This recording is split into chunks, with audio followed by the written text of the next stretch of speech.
This is Eyeafrica TV on Monday, of course, 30th of September 2024. Welcome to the week's premiere edition of the Good Morning Africa program that comes away every week from Monday to Friday from 9 a.m., of course, when we shall be here to discuss pertinent issues and latest development in the country and wherever you are around the world. Thank you so very much for joining us in this Monday morning. We hope you had a great weekend and wishing all of you a fantastic week ahead. It's a start of another new week. We are bringing you a brand new edition of the program. And once again, thank you for choosing us in this Monday morning. And in a moment, we'll get into the nitty-gritties of what we intend to discuss again in today's edition. And thank you so very much, as always, for being with us at this time of the morning. And like I said, we are here every week from Monday to Friday. And if you are just joining us for the first time, please make it a date with us right here on Eyeafrica TV on your famous Good Morning Africa program, or GMA if you like. mbokk yi ñu ngi leen di nuyuwaat fii ci Africa TV amaat mbégte dellusiwaat ci beneen édition Good Morning Africa programme bi nga xamante ne da ngeen ko taamu lool suba bu nekk di ànd ak ñun ñuy waxtaanee réew mi waaye def taxaw seetlu ci tolluwaay bi ñu ngi leen di ziar di leen ñaanal jàmm fi ngeen mënta féete ñu nekk ci biir réew mi wala ci biti réew di ànd ak ñun saa su nekk. ñu ngi leen di ziar di ñaanal yàlla bu baax yàlla defal leen jàmm waaye tamit di ñaan yàlla def ci réew mi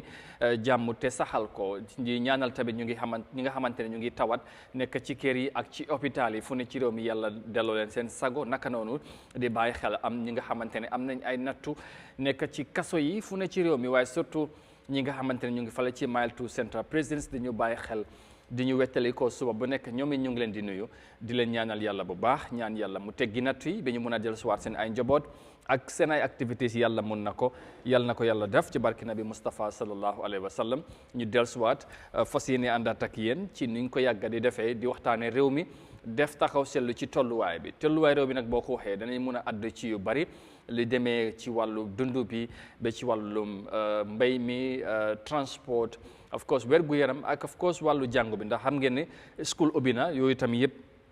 war nañ cee mën a waxtaanee lu yaatu am nañ fi tamit gan bu am solo danañ ko dalal waxtaan ak moom ci li tax ñu invite ko tey ci jotaay bi waaye tamit danañ waxtaanee leneen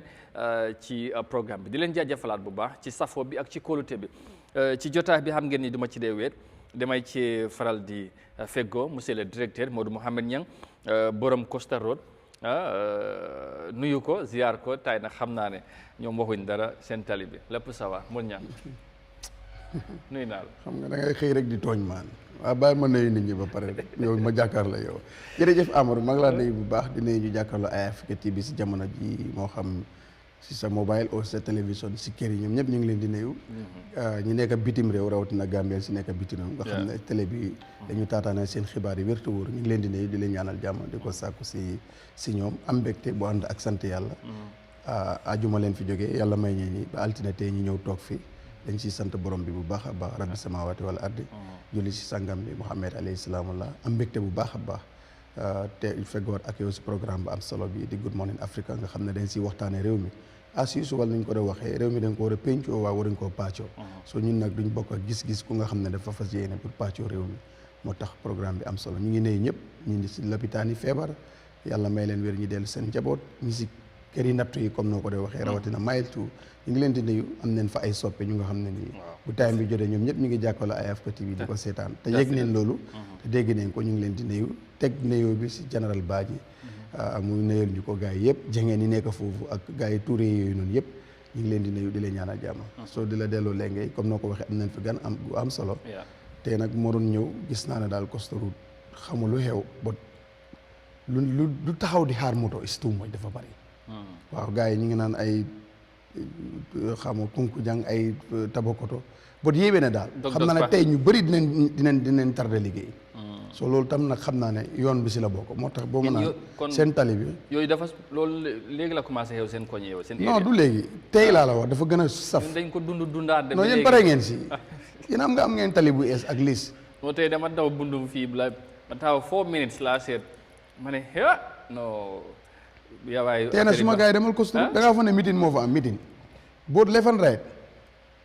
xam nga moto yi si ñoo ñëw ñenn dañoo ebe foofu ñii di xaar ñu toon ba pare moo tax left and right nit yaa ngi lay c'est problème xanaa si yoon bi parewul waaw Amadou bàyyi moom ma firi yoon bu tàmbali mooy pare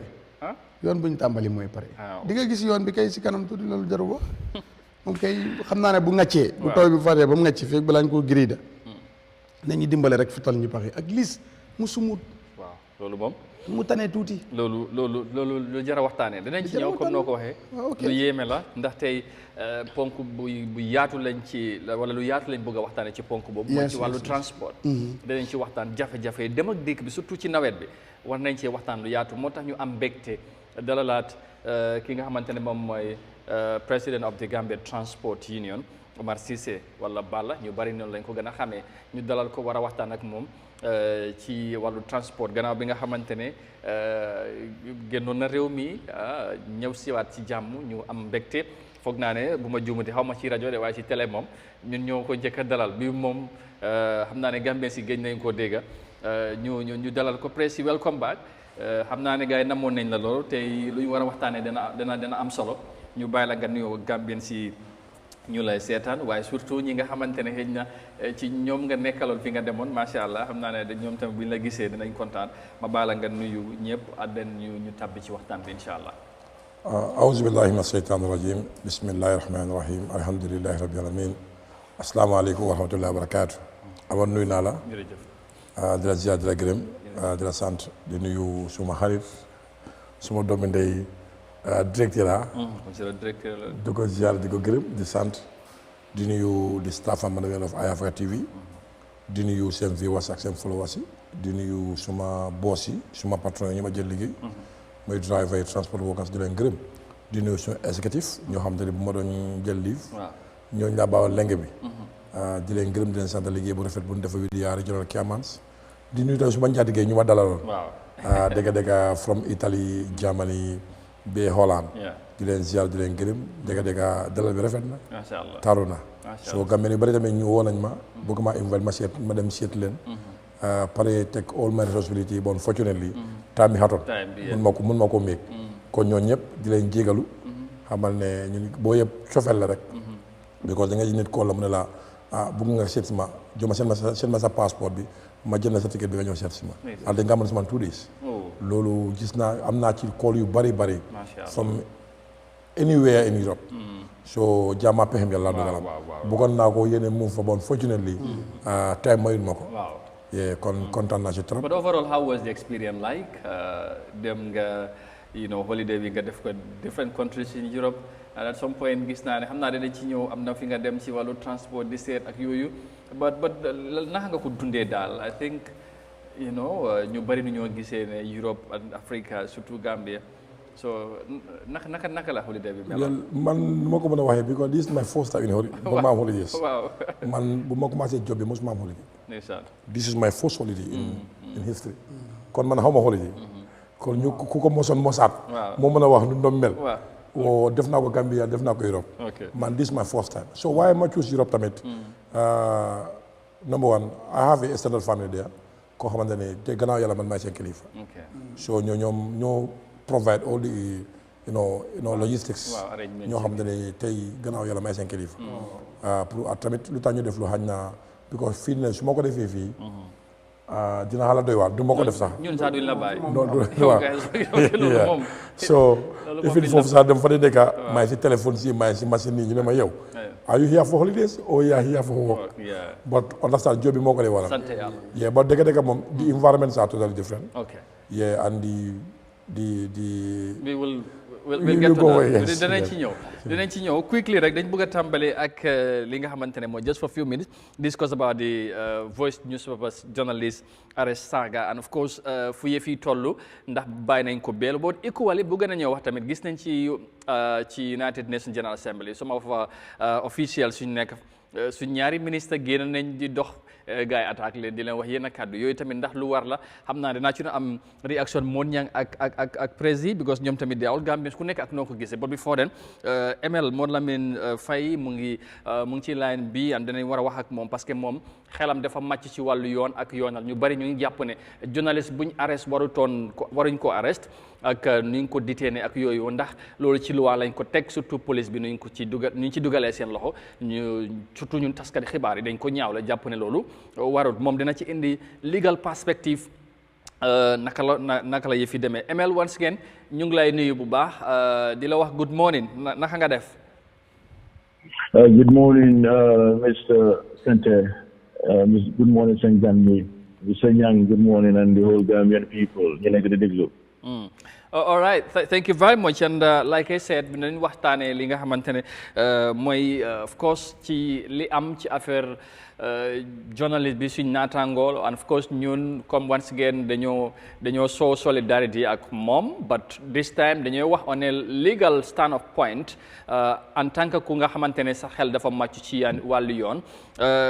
li am ba police bi dugal seen loxo ci mbir mi nuñ arrêté journalist bi ak li publication bu mu wax wala bu mu def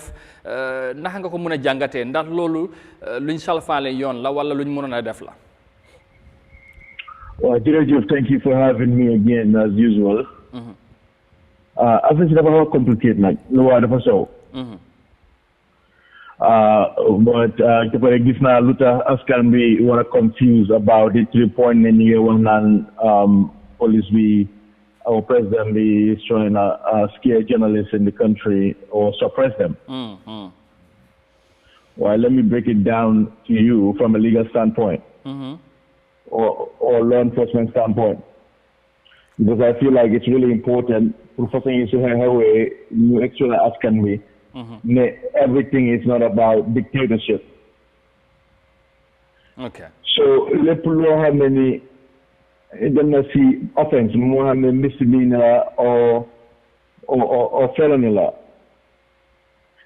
So then I give me Chapter 11 of the Criminal Code, Part 3 and Section 22, Subsection 1. Mula when the police is arrested without warrant, moving codef. Come like for example, Suga gets a issue about how many warrant go investigate Mula and the investigator.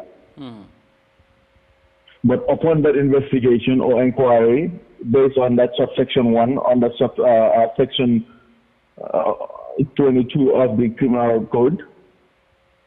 upon investigating, there is nothing to support your definitely want to want to buy immediately. Then I guess the subsection 2 soon and you investigate the business not too mal. Then I guess again amendula pour la si yoo xam ne nekkut penalty comme death penalty comme nekkul offense boo xam ne nii daal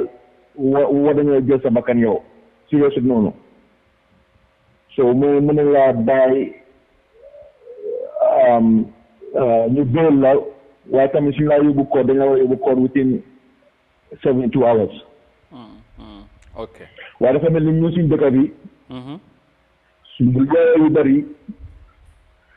seen digg ñu ngi ko amee grand marché maa si ñoom Aïda Daame with all due respect parce que suñ waree dugga si article bi loolu Mr Modou Dabo wa police yi am nañ droit pour detain temporarily detain la to question ñu kon ni ma ko waxee section 22 bi lu mu wax nii with and subsection 1 bi waaye balaa ngaa arrêté dañ war a am probable cause. ok mooy ne su la seet open investigation ñu gis ne ok yow li nga def yaa ko def. dañ la war a arrest. so da ngaa gis ne regarding this arrest da ngaa gis ne ñoom ci section bi gaa di wax ne loolu la ngay charge Mr Dabo. The element of that section does not match or is not relevant to what he did. Because section section 59 of the Criminal Code, Chapter 11, a publication of false news with intent to cause fear and alarm to the public. Okay. So subsection 1 basically is making intentionally knowing that you have a false law. Once the intention more than cause fear and alarm to public to disturb the peace of the public, then I guess that's a misdemeanor. Then single evidence yow yaa ko def bi mun nañ laa yóbbu 2 years prison. Okay, all right. Léegi gis ne. Go ahead. Yeah. gis nga fu ma laa waxee ne police yi amoon nañ droit pour oo ko in.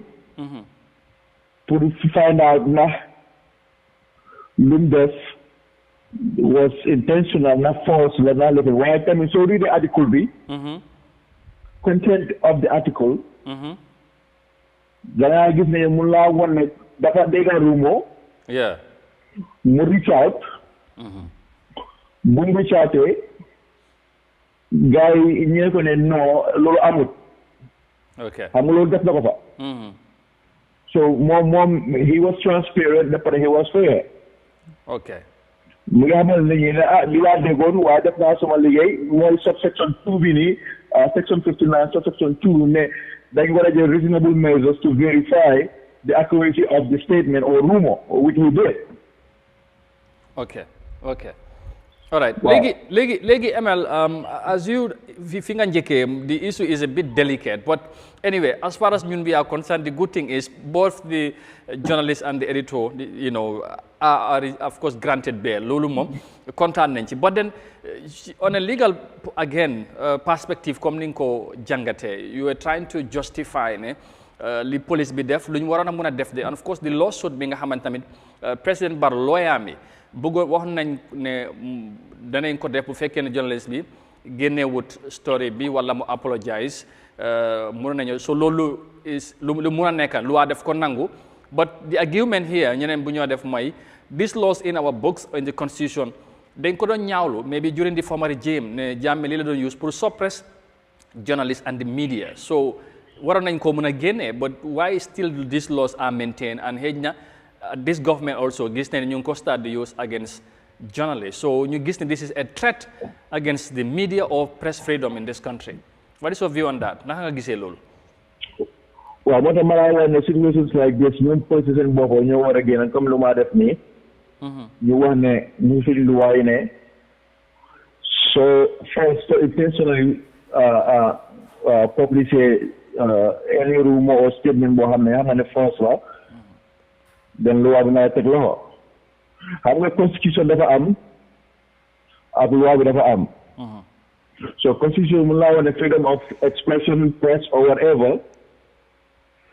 waaye mun laa wax ne tamit soo ko abusé den da ngaa gis ne loi la teg loxo su ko defee there are checks and balance in the country okay so yaa jëm nu mu ko doon defee digala was wrong waaye in this situation here police yi suñ probably dafa mistake mooy ne rek suñ ko téye for about 40 hours understand because the content of the ma caution guy na balaa nga make an arrest just loi bi wax na rek waaw section this because ñun we're used to that section this la but then section this tamit dafa ànd element dafa mel ni comme góor yi yenn góor yi rek waaw dina bi jox na ma droit pour ma takka ñaare jabar waaye dina bi dafa la jox yoon yi nga jaaree because dina bi tamit dama la loolu mu ngi def droit sa jabar mu ngi wax ne bala ngaa takka da nga war a waxtaan sa jabar waaye doo war a dem di force guddi bañ la jàppa wala nga nëbët ba nga sëy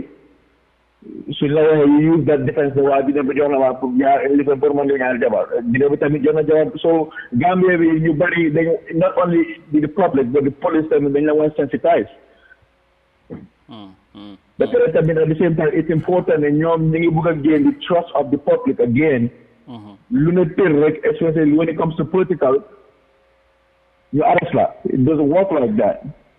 okay you should be impartial which I think the IGP has been doing a great job so when the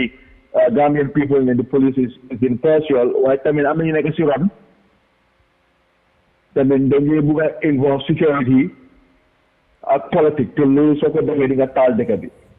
All right. Maybe finally, I think Lolu, our colleague, the report is a political related matter. So it should not have got to this level. But of course, you have justified to this level, you know.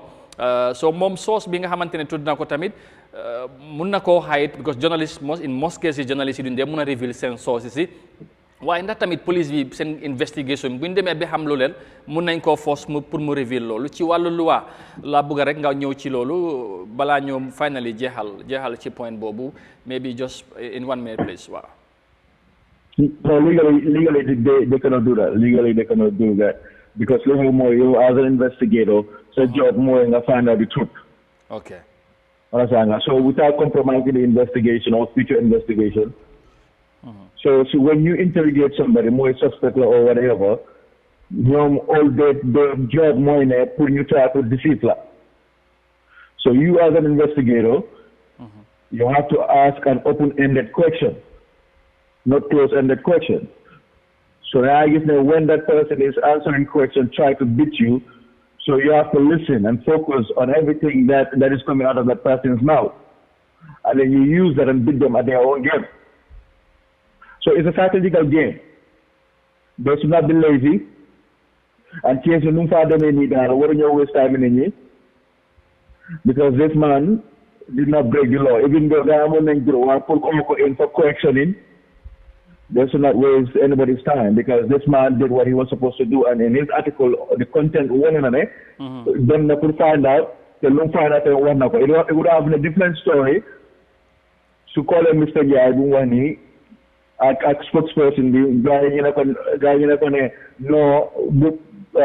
dëgga da mu ñëw mu ne waaw ñi war nañu den mu fen mais amul any supporting evidence pour wane ne dëgg la then yes we could be held accountable. Okay all right léegi ML finally you are in the US lii duñ ko mën a ñàkk a waxtaanee of course président Barrow mu ngi woon ci United Nations General Assembly ñëpp si na démba but ci buñ fa demee lu ci gën a stand out mooy attaque bi nga xamante ne gis nañ ko of course am na Gambians yu protest force against the president and his leadership waaye gis nañ tamit ci ñaari ci suñ diplomate yi mooy minister of information ak first minister of health bu ñoo génn di doxantu am na ñeneen ñi leen approach ñu bari jàppee ko attaque la foofu nga nekka loolu lu am ci wàllu yoon tamit ak yoonal ndax lu mun a luñ def yàquñ loi and again because am na ñuy njortu ne mais bi ñooñu buñ ñëwee Gambie fii mun neen leen arrest ndax loolu tamit lu mun a nekk la ndax def nañ anything that could lead to any scenario like that ñu mun leen teg loxo bu ñu ñëwee Gambia ndax luñ def du ci territory Gambia but US la lan nga ñu mun a wax ci loolu finally. waaw jërëjëf loolu important na trop loolu ñun man suma bopp ak on behalf of our organisation dañ ko ñaawlu trop dañ ko condemn. Okay. Legally they cannot hold them accountable because there is nowhere in the law bu wane like it's against the law to disrespect somebody or sagan it. You know what I'm saying? So then I guess in this case, you know, these are the kind of people you have to can would ne bull here sadeka. Why you have to do it in a respectful manner, professional and legally. Because you're supposed to make a politician and always yala munna def place bobu nonu elek the same respect abuga ni jox la nga wara jox nit ñi. So legally they cannot arrest them for anything. Why should they come there? Because even though si loi Gambia like if they were assaulted, if they assaulted these people, loi Gambia mu la wane lepp lo xamne def nga ci biti te Sénégal Gambia ne is against the law so ñëw ci biir moom ni la jappa te ni la prosecute. Okay. So na gis ne ko America ñoo ñi ga jappa gaay ka pour prosecute gaay den su ñëw Gambia tamit na dina on a Gambia jurisdiction dinañ mën a soos gaay. Waaye at this point daal fu mu nekk li ñu mën a wax rek people ñoo xam ne ni dañ yaakaar America fii liggéey odd jobs amatuñ yaakaar bëgg ñu disturb nañu fii loolu amul benn njëriñ nañ respect suñu diplomatie ñëpp xam nañ di mismanagement bu xew si dëkk bi ñëpp xam nañ di corruption bu xew si dëkk bi waaye at least do ne wéy ne am nga dina wane ne yow tam soo toogee yow di nga professional d'après di nga am work ethic and ma close fii rek façon ñi ñoom ñoo gën a bon suñu toogee si place because soo xoolee time Yahya Jammeh tamit happenoon na without respect to Fatou Camara dem na foofu noonu gars yi dim ko foofu noonu mu ngi here for something now she has a platform boo xam ne mën naa sensitize nit ñi lu mu doon xeex mën na ko use pour xeexal Gambia si and they're not doing that. You get pick and choose what to do. So man, those are the kind of media that I have no respect for. Okay. so ñii noonu laa lay gisee rek su ñëwee ba en place tamit dañoo fàtte démb rek so nañ bari disturb nit ñi su ngeen bëggee waxal Gambia bi nañ ko def in a legal way in a respectful manner and in a right manner da pare ñu jàngal suñu ndawi réew mi how to systematically fight to liberate ourselves. All right. Thank you, Amal, for that clarity. I'm not sure appreciate Nenkoba. Thank you very much. I know we'll have more time. Maybe tomorrow we'll have a guest, and of course we will deal with more on this issue, inshallah. Ñu ngi lay gërëm di la sant bu baax ci leeral bi and appreciate nañ sa time bu baax. Thank you so much. Yes, sir. Thank you. All right, thank you. Modou Lamine Faye, US mu ngi foofu ci United States of America ki xelam màcc ci wàllu yoon ak yoon of course ci wàllu criminology tamit mu doon indi leeral ci li xew ci suñ naataango boobu nekkat fi Voice newspaper dañ ko tegoon loxo waaye dañ leen bàyyi of course on bail loolu li am solo la waaye dafa war a reporter ci police bi leneen mooy attaque buñ gis si suñ diplomate yi demoon ci United Nations bokk na ci ñaari ci ministre yi minister of information ak minister of health comme ni ngeen ko gisee si image bi noonu jàpp na lii lu mënoon a ñàkk la parce que tamit xëy na dana gàkkal turi réew mi ak yooyu waaye ci wàllu yoon tamit ak dégg ngeen lim ci wax maybe ku mon ñang your reaction on this ci li xew xëy na ñu bari jàppoon lii mënoon na ñàkk la just quickly balaa ñoo dugg ci transport bi naka nga gisee ni ko Emel waxee mais bi lépp lu ñu waroon a def bu ñu amee naqar mun nañ ko def tamit ci yoon but lii xëy na waroon naa mën a ñàkk. jërëjëf xam nga soo gisee si jamono si gannaaw. réew bu ñu gënoon a dend oo beneen réew du ma doon d'accord ak ñoom. si di wéy ni ñu doon defee seen opposition ay against the word eradicate something like that. kon nit ki lépp looy war a def rek dafa war a méngoo ak yoon. but man I disagree with ku use the word radical. dama fi bëgg a jëlee diw tax nga dem def lu la ne dama fi bëgg a jëlee Omar tax nga dem toj moto Omar wala nga toj bitigi Amadou. so yooyu moom ay totally condemn it. loolu bokkul si lu yoon santaane. moo tax du ma mus a agree ak any movement or any political party boo xam ne ni sa slogan mooy dem yaaxa nit ki oo saaga nit ki pour am li nga bëgg am li nga bëgg si moom loolu moom ay totally condemn it. donte ne bu amee lu la naqari. non du yoon. bu amee lu la na am na fooy dem. ñoom mun nañ nekk fu ñu nekk ñu su ko koot su la nee si lu mu def. wala fu ñu demoon si résident fu président bi nekkoon loolu mënoon na bokk si luñ def. waaw lu ñu ñaxar binda ko fa. wax ko waaye am nga saaga moom. général moom man maa ngi door a gis vidéo bi su ma la ko waxee gos man mais bi bu ma si gis. da nga ko koot bot gisuma si woon sax jigéen bi gisuma si woon sax ak fu mu ñëw si police yi. bu siisee bi boobu gis naa ko nga doon wax ak police waaw nga Amérique ak fii dafa ute. so mu nekk loo xam ne daal parce que ak nu munta demee ñun nu munta mel. kilifa leen si réew mi kilifa lañ definitely loolu moom. position yu nekk. position ni kilifa la si réew mi soo war leen la normal am na nag nuñ mën a joytoo suñ naqar ak neneen lu dul saagandi keeg yooyu noonu def ne man rafetlu mu ko ci beneen boor mun nañoo jàpp tamit ñoom ñi nga xamante dañ leen dénk ndax mun nañ ne lii mun naa wane ne comme lu ñoo def dañ ko war a bàyyi xel parce que léegi nu jamono mel mbir mi mun na leen topp est-ce que loolu tamit mun nañ koo xoolee loolu ne mun na si bu ko xam nga si réew mi fii kenn du leen ko def America is different with ak Africa fii because lii ku leen ko defoon fii tey mbokki ñooñu ñi ngay dem si yóbbu añ ak reer si fañ nekka because loi bi du leen ko may waaye lii yëpp nag dafaa wane ne rek xam nga kenn réeréwu mbir ne Minister of Health lu ko ñii di wax loolu is something lu happen la am na garab yi fi amoon rey na suñ babies ba dama ne mun nañ koo lijjeen neneen du ko saaga ndey di ko attaque loolu laa waaw wée boobu noonu ma rafetlu ma ko dontalee sax moom ministre am na lu fa xew lu neexut Gambiens su fekkee noonu loolu moo doon faj loolu konoon kii ñoom balaa moo ñëw fekkee yaram bi yëpp tax na sax parce que Gambiens ñu fi dund ak famille yi ñoom tam seen famille leen because they are Gambiens but su fekkee noonu wée bi leen ko fajee woon ñun kon réew mi laba joona because everybody la naxari te ba léegi zéro dara amut si so loolu tam dina la woon ne ñoom itam ñi ñuy dénk ñu bàyyi xel loolu parce que fële every year gars yi dañ fay dem te dañoo dem vite so many things tey ñu ngi fa dem ñu ngi seen soo gisee seen baana si li ñu fa binda so different la even di 60 baby ñoom ñu ngi wax sa 60 third mandate ak so many things yëpp corruption so yooyu noonu soo taxawalee lii bi loolu rek message bu jàll la si àddina bi ba pare ñu ko war a jël nañ ko ba leneen ni na di réité ni kii xam nga fii amul covid bi ñëw di la dóor because lii moom paade amul di oo kanefin waaw amul foofu amul oo kanefin piya yu ñëw disperse leen with tear gas non foofu police yi daal lijjantiwuñ ne ñoom as far as ki nga wax rek soo loolu du tax ñu lifin boo dem nañoo ne mooy ne ñi gën a bàyyi xel ni dénkaane yi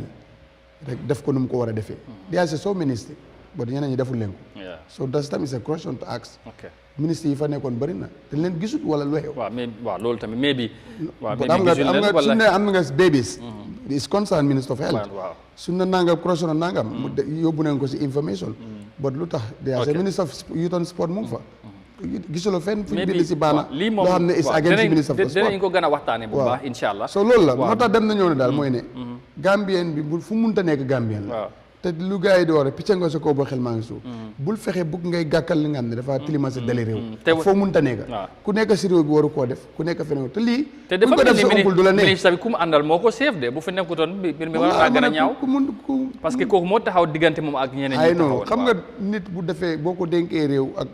position si réew mu def lu mu war di def fajin bi tam du nii tam leen ko war a fajee DRC am yooyu boo xam ne mun nañ koo lijjantee so waaw loolu wee boobu daal moom laa gënoon a rafetlu den this way but you know ñooñu duñ yow duñ ñun loolu leen feel like to do but maybe itam ñi bëri dinañ si jàngee war nañ mën a toll fu nekk rek ñi rafetal deri Gambia di rafetal tam ak nu munta demee ni ki nu munta mel soo demee ba yore position of minister kilifa nga si réew so kooku dana fa baax am na lu la war a traité ñi delloo ko ci loolu am na solo alright President of course you are Gambian like any other du ñàkk am nga si gis-gis bu fekkee ne mun nga cee wax wala bala because for the rest of the program is about transport lu des ci about 40 or 45 minutes transport la ñoo waxtaane but before then naka nga gisee li am suñ diplomate si ñaar ci ñoom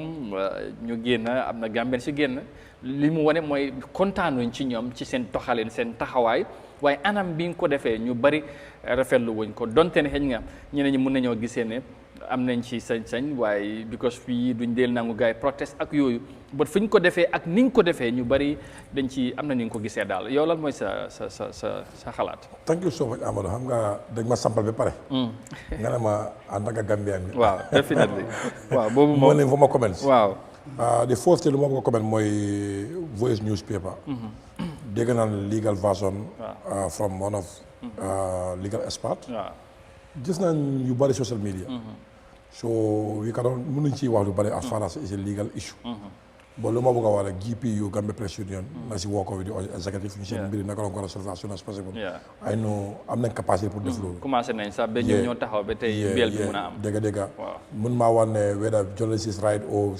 police is right and so on and so forth. because xaj na ku nekk def ko teg illegal. lu wax nag lu ñu wax lu wax dafa sew. dafa sew trop sax dafa sew soo bu ma si wax lu ma xamul. moo tax ML sax foofu la ko tàmbalee. waaw dafa xala delicate. so lu ma bëgg a wax rek GPU executive as far as they are accommodating your colleagues Monica on the issue moo tax ku make publication whether it's false or it's a real story man xaw ma I don't know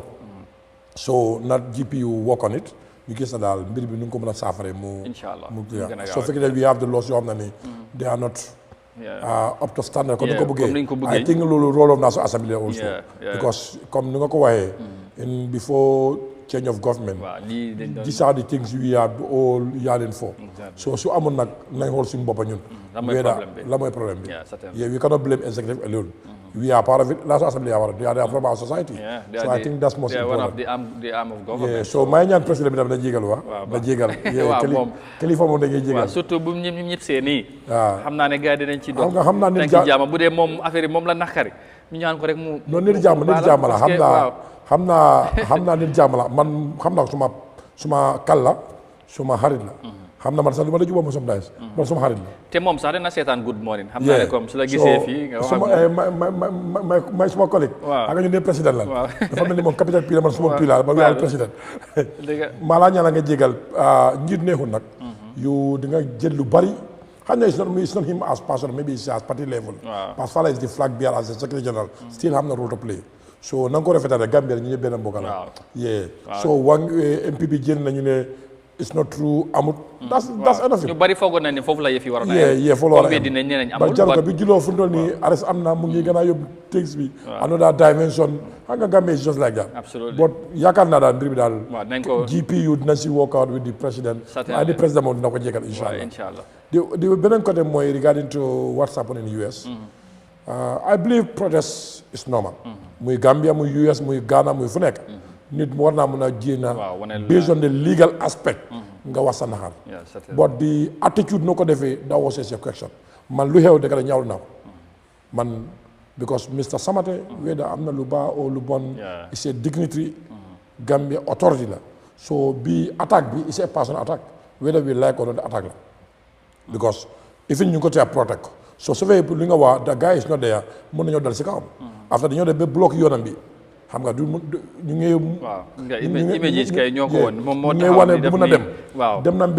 ba zebra crossing even taw nañ si kanamam even traffic light is not allowed them par taxaw nañ si kanamam loolu ñaawlu naa ko ku xam nga génn nañ wane seen baana si wane seen naxar yi we are all soldats wi daal ku Gambia lu baaxul rek kenn du ko rafetlu man to be honest lu ñu xale yu dee woon bugg naa ñu am ci leeral lu leen rey du ko dee faar na ñëpp la naxare but attitude also and ni nga ko defee also for me loolu tamit da nga ko war a saytu xam nga two wrongs cannot make a right no absolutely so mënuñ tuumal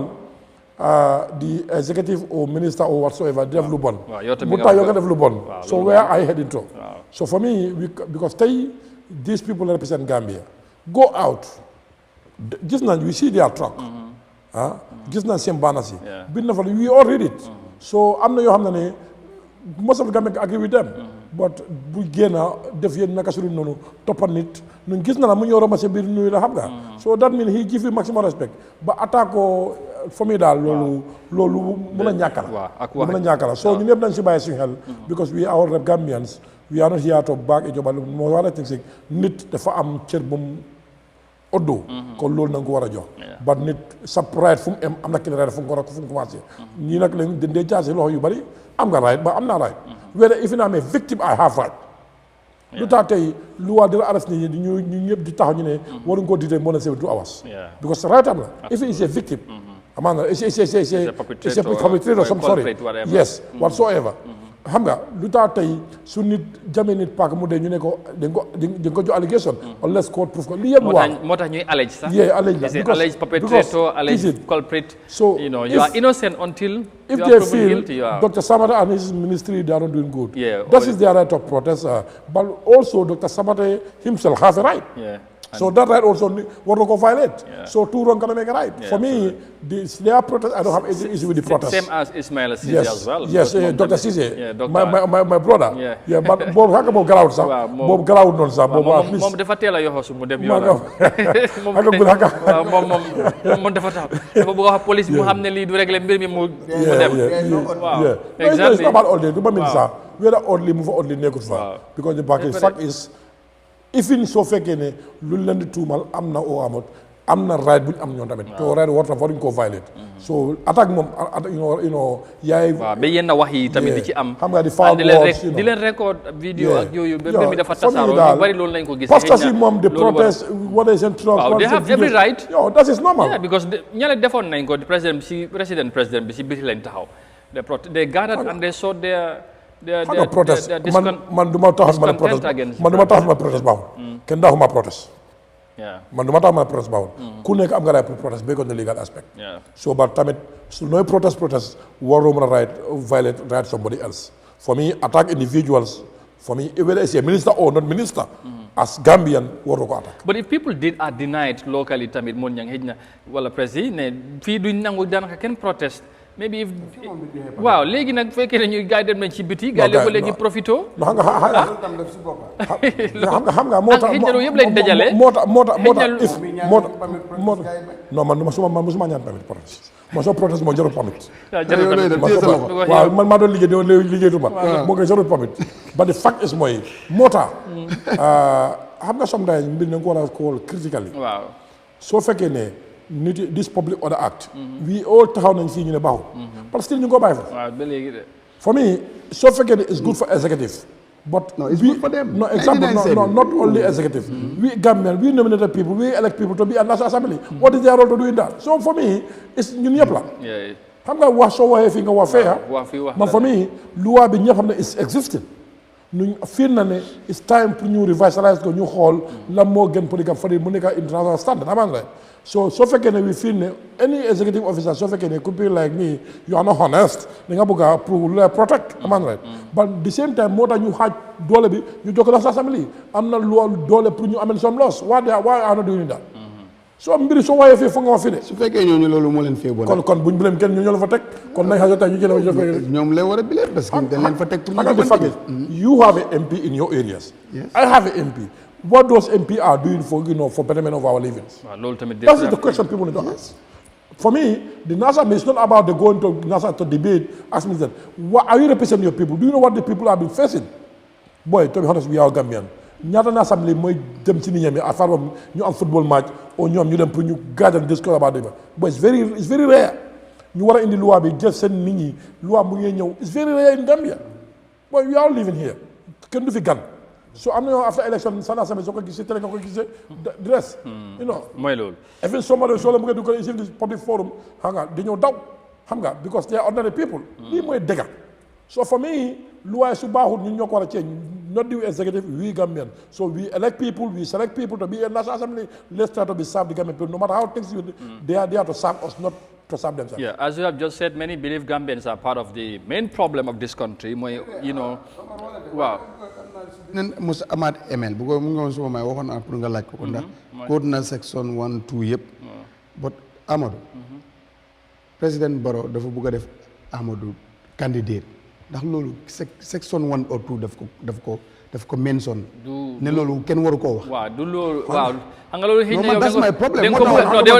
boo ko xoolee loolu si bot boobu. non man na foofu laa koy. loolu yow noonu laa la wax. ba pare some people jooy ne mun naa tas fu ma jaaxal. waaw the police statement mooy ne it's going to be a public alarm. non NPP alarm not public NPP alarm. non police bi loolu lañ wax loolu laa wax. waaw lu ma gëm mooy ne rek. lu ma gëm mooy ne ñoom dañ koo protest bu ko mun naa tas seen parti. non ñoom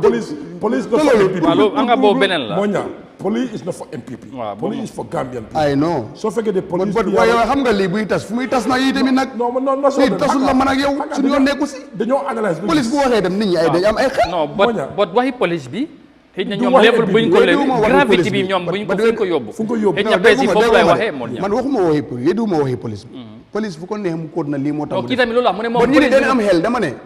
loolu buy indi public lu moo jaxase du ñun. loolu NPP dem self la moo wax. soo fekkee ne li nga wax loolu mooy dëgg. est-ce que police war nañu jëlee cadre bi par exemple. soo fekkee li nga wax. xam nga moo tax police non la sol ok waaw dama gis police seen information. publication bi waaw. mooy ne dina indi public on the public alarm dina indi public alarm. waaw so foo mooy suma. boobu moom mooy issue mooy sa concern. I agree with them Omar bot nag borom xel la ñoo waxaat man for me su fekkee ne public bi jaxasoo la public NPP bi laa gis gars yi NPP la ñoom la du ne. waaw gis nañ fi nag ñiy tudd ay yeneen parti yi nga xam ne ñu ngi la diw léegi si ñoom ay si ñoo xam ne ni kilifa leen si ñoom ñoo ne seen parti bi dina tar parce que talib mu ngi génne bëgg keneen ngi bëgg loolu naka la fa demee fu may waxee fu ngay tontu de uti man d'accord naa fi lu police yi génnee ay agri mooy ne di gars dama bëgg a laajte rek ndax bind ne NPP président Barrow diw la bëgg a taxawal ndax loolu section yi suma dooma xam nga police bi tamit soo xoolee seen la moo indi alarm bi ñu ne publication mu ne because the charges stem from an article published by the which allegedly contains misleading information. Okay, why is it intended to cause public alarm? So if the information is misleading mooy yow xibaar bi nga joxe amul so yow li tax nga def ko mooy sa intention mooy pour jaxase public bi police la leen léegi nag jaxase bi mun naa nekk ci MPP public la mun naa nekk soo you see police soo mën ñaa diwuma luñ binda man su boobu man gisewuma ko noonu police foog mu am lu mu teg bot yow xam nga ne yow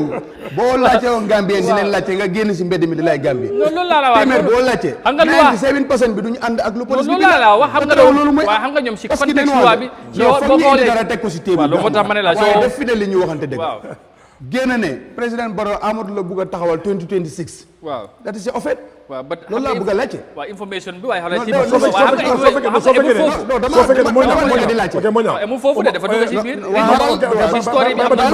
am na leen lawyer soo fekkee ne moo Amadou génn mu ne MPP Omar la bëgg a indi soo fekkee amut is misleading question information soo fekkee amut soo fekkee Amadou wax na ko xam nga di c'est political party just like institution mu ne man la bëgg a tabbu su Barrow génnee baa ma jëkkal ko sama bopp léegi soo fekkee amut ñu ne transport union président par exemple Barrow mu ngi wooka pour mu jël ko mu soo fekkee amul nag espèce leen ko waaw moom mu ne soo sax xam nga tamit journaliste am dem moo tax ma ne la am na fu ñu ko teg bu dee amul thank you léegi yow président bi génn na fi ne moom dina ku moo bàyyi dëkk bi xale laa nekk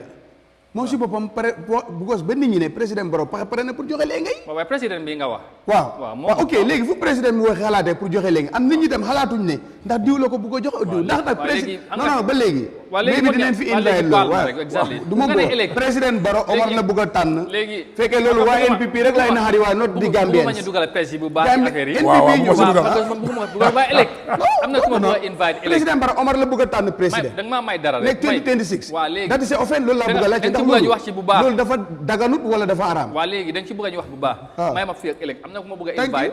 ëllëg bu fekkee ne kooku gëm naa ne dina am date liberty pour ñu xuus bu baax. te mën nañu amaat ci ML ëllëg.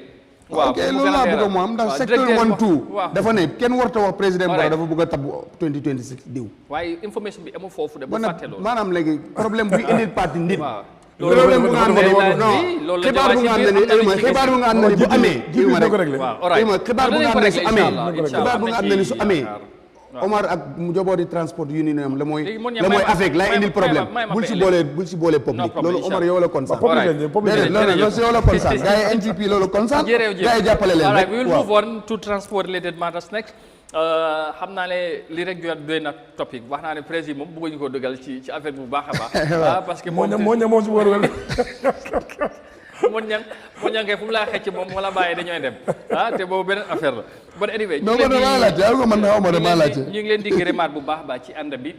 ngeen di ànd ak Eyeafrica TV surtout jotaay ji di Good Morning Africa xam ngeen ne suba bu nekk bu waxtu bi jotee dañuy waxtaanee réew mi wax ci lu bari surtout nag yu yitteel askan bi leneen lu ñuy waxtaanee kon ni ma ko junjee léegi mooy wàllu transport dem ak dikk ci réew mi Moussa bu fekkee ne lu la Modou Niang jox rek pare na mun nga koo wane ñu tàmbalee foofu ak président ok kon bosal mu ñëw ni yoon yi mel ci nawet bi ñu ngi ci nawet bi foofu la ñoo bëgg a tàmbalee moom moo jiite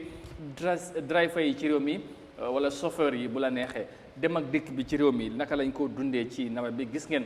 Costa Road yoon bi niki ni daaw ñu ngi doon wax Bundung highway wala Bundung road bi jàmbat nañ ba yàlla def na ne yoon boobu am na lu ci pare ba tey si suba sax driver yi nekk Latrikunda fii de daanaka kenn ci ñu def ma téye mu ne ma Amadou da ngeen war a ñëw ngeen wane lii xoolal pax mi xoolal fii nu mel ma ne ko ne waa xaaral tey ñu wax Costa Road ba pare de su ko defee suba dinaa ñëw indi loolu gis ngeen yoon yi président first gis nga lii bari na surtout Costa Road gis nga nu yoon bi mel en tant que driver en tant que yi nga xamante ne daanaka tey affaire yi yoon def leen di yitteel waaye nu yoon bi mel ak yeneen yoon gis nga pax bu nekk fii nga dem Sukuta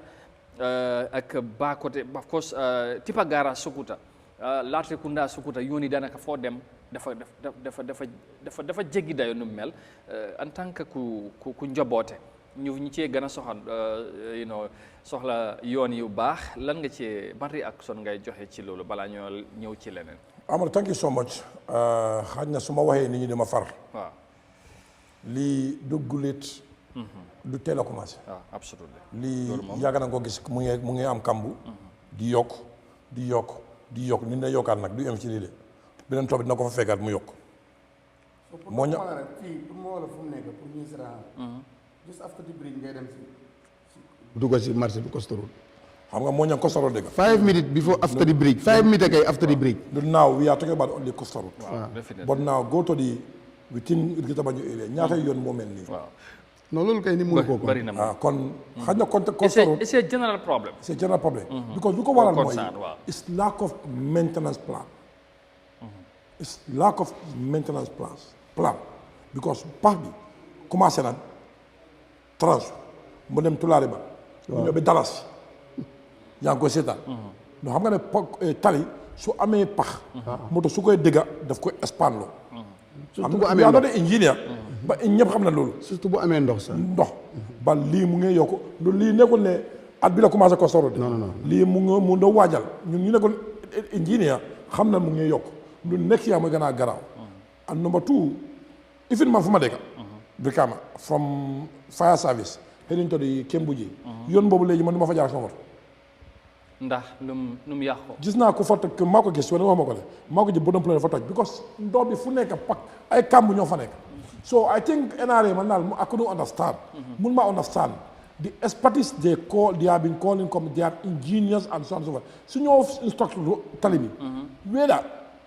experts yooyu they are not participated or not because tali bi mun loo koo defar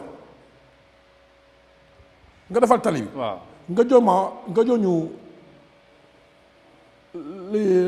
période bu war a duration bi waaw nga am still you are collecting maintenance fee from the road users including you and I it leaders we are paying NRA share for road maintenance duñ defar tali de NRA duñ defar benn tali di central government mooy defal tali nguur moo koy def mooy da koy defar di réaliser rôle bu just of maintenance road la but now the money they have been collected from us as Gambians xaalis boobu fan la because nawet bi ñaata nit ñooy ñàkka seen moto man mën a ñëw sax am naa break daan fu ma nekk nii si pax laa dugg sama moto bi xam ma fu ma pipe moo toj xam ma ba I know there is some difference from my vehicle mën a ñëw fii from Tabakoro here ñun léegi Gambia ban yoo nga mën a jaar nga fekkuloo kàmb yi si kaw tali so ñaata nit ñoo yàqa ñoo xam ne seen moto di yàqu si kaw tali xanaa Badin Hadin highway foofu moom fa dem du am problème xanaa Gambia foofu rek lañ dëkk ku dëkk yuuna maanaam kon naka I don't know man yari lu muy wut Badin Hadin highway xam nga ñun 10 ans de satellite ñu dee connect loo nit ñi si Badin Hadin highway we cannot talk about we have 1,000 kilometers we are only 22 kilometers tudanga NRA which ñu bari dañ gom ne seen bokk nañ ci problème parce que maintenance duñ ko dee def daanaka dañuy toog xoolaan benn pax bu ndaw ba mu nekk ay xambu ci kaw tali bi duñ jóg gis nga laas ya lu ñu def fii ci buuba zone bi fii ah diggante fa ak Latrikunda ñaata weeks almost a month ñu wala sax a month yi ñu fa def su loolu la mooy problème let me give you example bëgg a connect ak let me give you example waaw let me give you simple example tey dem ko Coji Town tali lu mel léegi foofu doogu mën a de foofu laa fekk xale yi keroog wax naa la ma la ne number one national route number one mooy boobu noonu xale yi di wuti bloc si këri nit ñi di ñëw di ko fa tekki di jël $5 si yoon number one route bu nga ne Gambia loolu ko waral lack of planning lack of maintenance moo ko waral ñun tey lu xew du da costal mooy fàññe xam nga tey su nawet bi mu ngi waajal dem soo noo du am soo pax yooyu suuf moo fa dem mu fàtta rek duñ ko yëg ba taw bi na ñëwaat xam nga tali kenn du ko defee si kaw tali kon right now am nañ lapses fu nekk xam nañ ko so from now to next rainy season la war a try ñu woo ko la ba duñ ko def because these are the issues happening here long time ñu yëpp ñu ko gis yaa moto nit ñi xam nga non Gambian sax dañ am war a try to sue incident at the court man that's my belief because tey mënu maa jël sama moto pax yaaxa sama moto bi ngir lu ma war on my legal premises maa koy def because the vehicles are paying road tax they are paying all the dues NRA seen xaalis du manqué tey soo jënd gasol di dem di ñëw fii sax fi nga xam fii defaruñ ko ma finance ma tax because from the main highway to here I consume fuel I'm a consumer fuel nun they collect the tax from me each liter I keep saying this each liter am na fa $3 fraud tax yow sa sareera bi sareera bu nga amoon balaa ngay jënd moto waaw léegi ñaata fuel ngay consume ñaata fuel ngay consume you are paying that money so NRA still at least su ko stale sax ñu ne la waaw seen liggéey bari nañ mënuñ ko defandoon ba gisuñ bi ko fu mu toll nii the focus is only Badin Hadin highway is only there ñu waru fa a nekkaat ñun that road is under construction under Araski company not even NRA but again that duñ question the quality of suñu yoon si naka lañ koy and planning mun loo defal tali defoo ko gota su wata wis nga nekk fa ne tali ni yàgg muntu nekk ndox fa mu jël fa mu dem loolu bokk na ci problème loolu mooy ndebi léegi di fii ban yoon nga gis ifin Badin Hadin dafa am wata wis non amagul de xanaa moo tax man dama fa ne sax moo tax tali bi ñu ko def ci étage pour ndox bañ a dégg man loolu laa gis ñun xam nga ne ndox moom il faut mu ñëw ñun ndox mi moom ñun people are building their compounds soo ndox su doon dem suma kër ma samba ko du fa dem ñun su may samba dinaa samba du fa ñëw soo ndox bi fan la war a dem si kaw tali bi so that will cost damage we are not the engineer but this is jaru nga jàng engineer sax because even man suma area Brikama lu dal mooy dafa am ñaari empty land bu fa nekkoon temps su tawee foofu mooy swimming pool ñaar empty land léegi borom kër yooyu ñoo sama seen kër yi leen doo bi ñoo yëpp ñoo taxaw si kaw tali bi léegi damage because waterways are the plan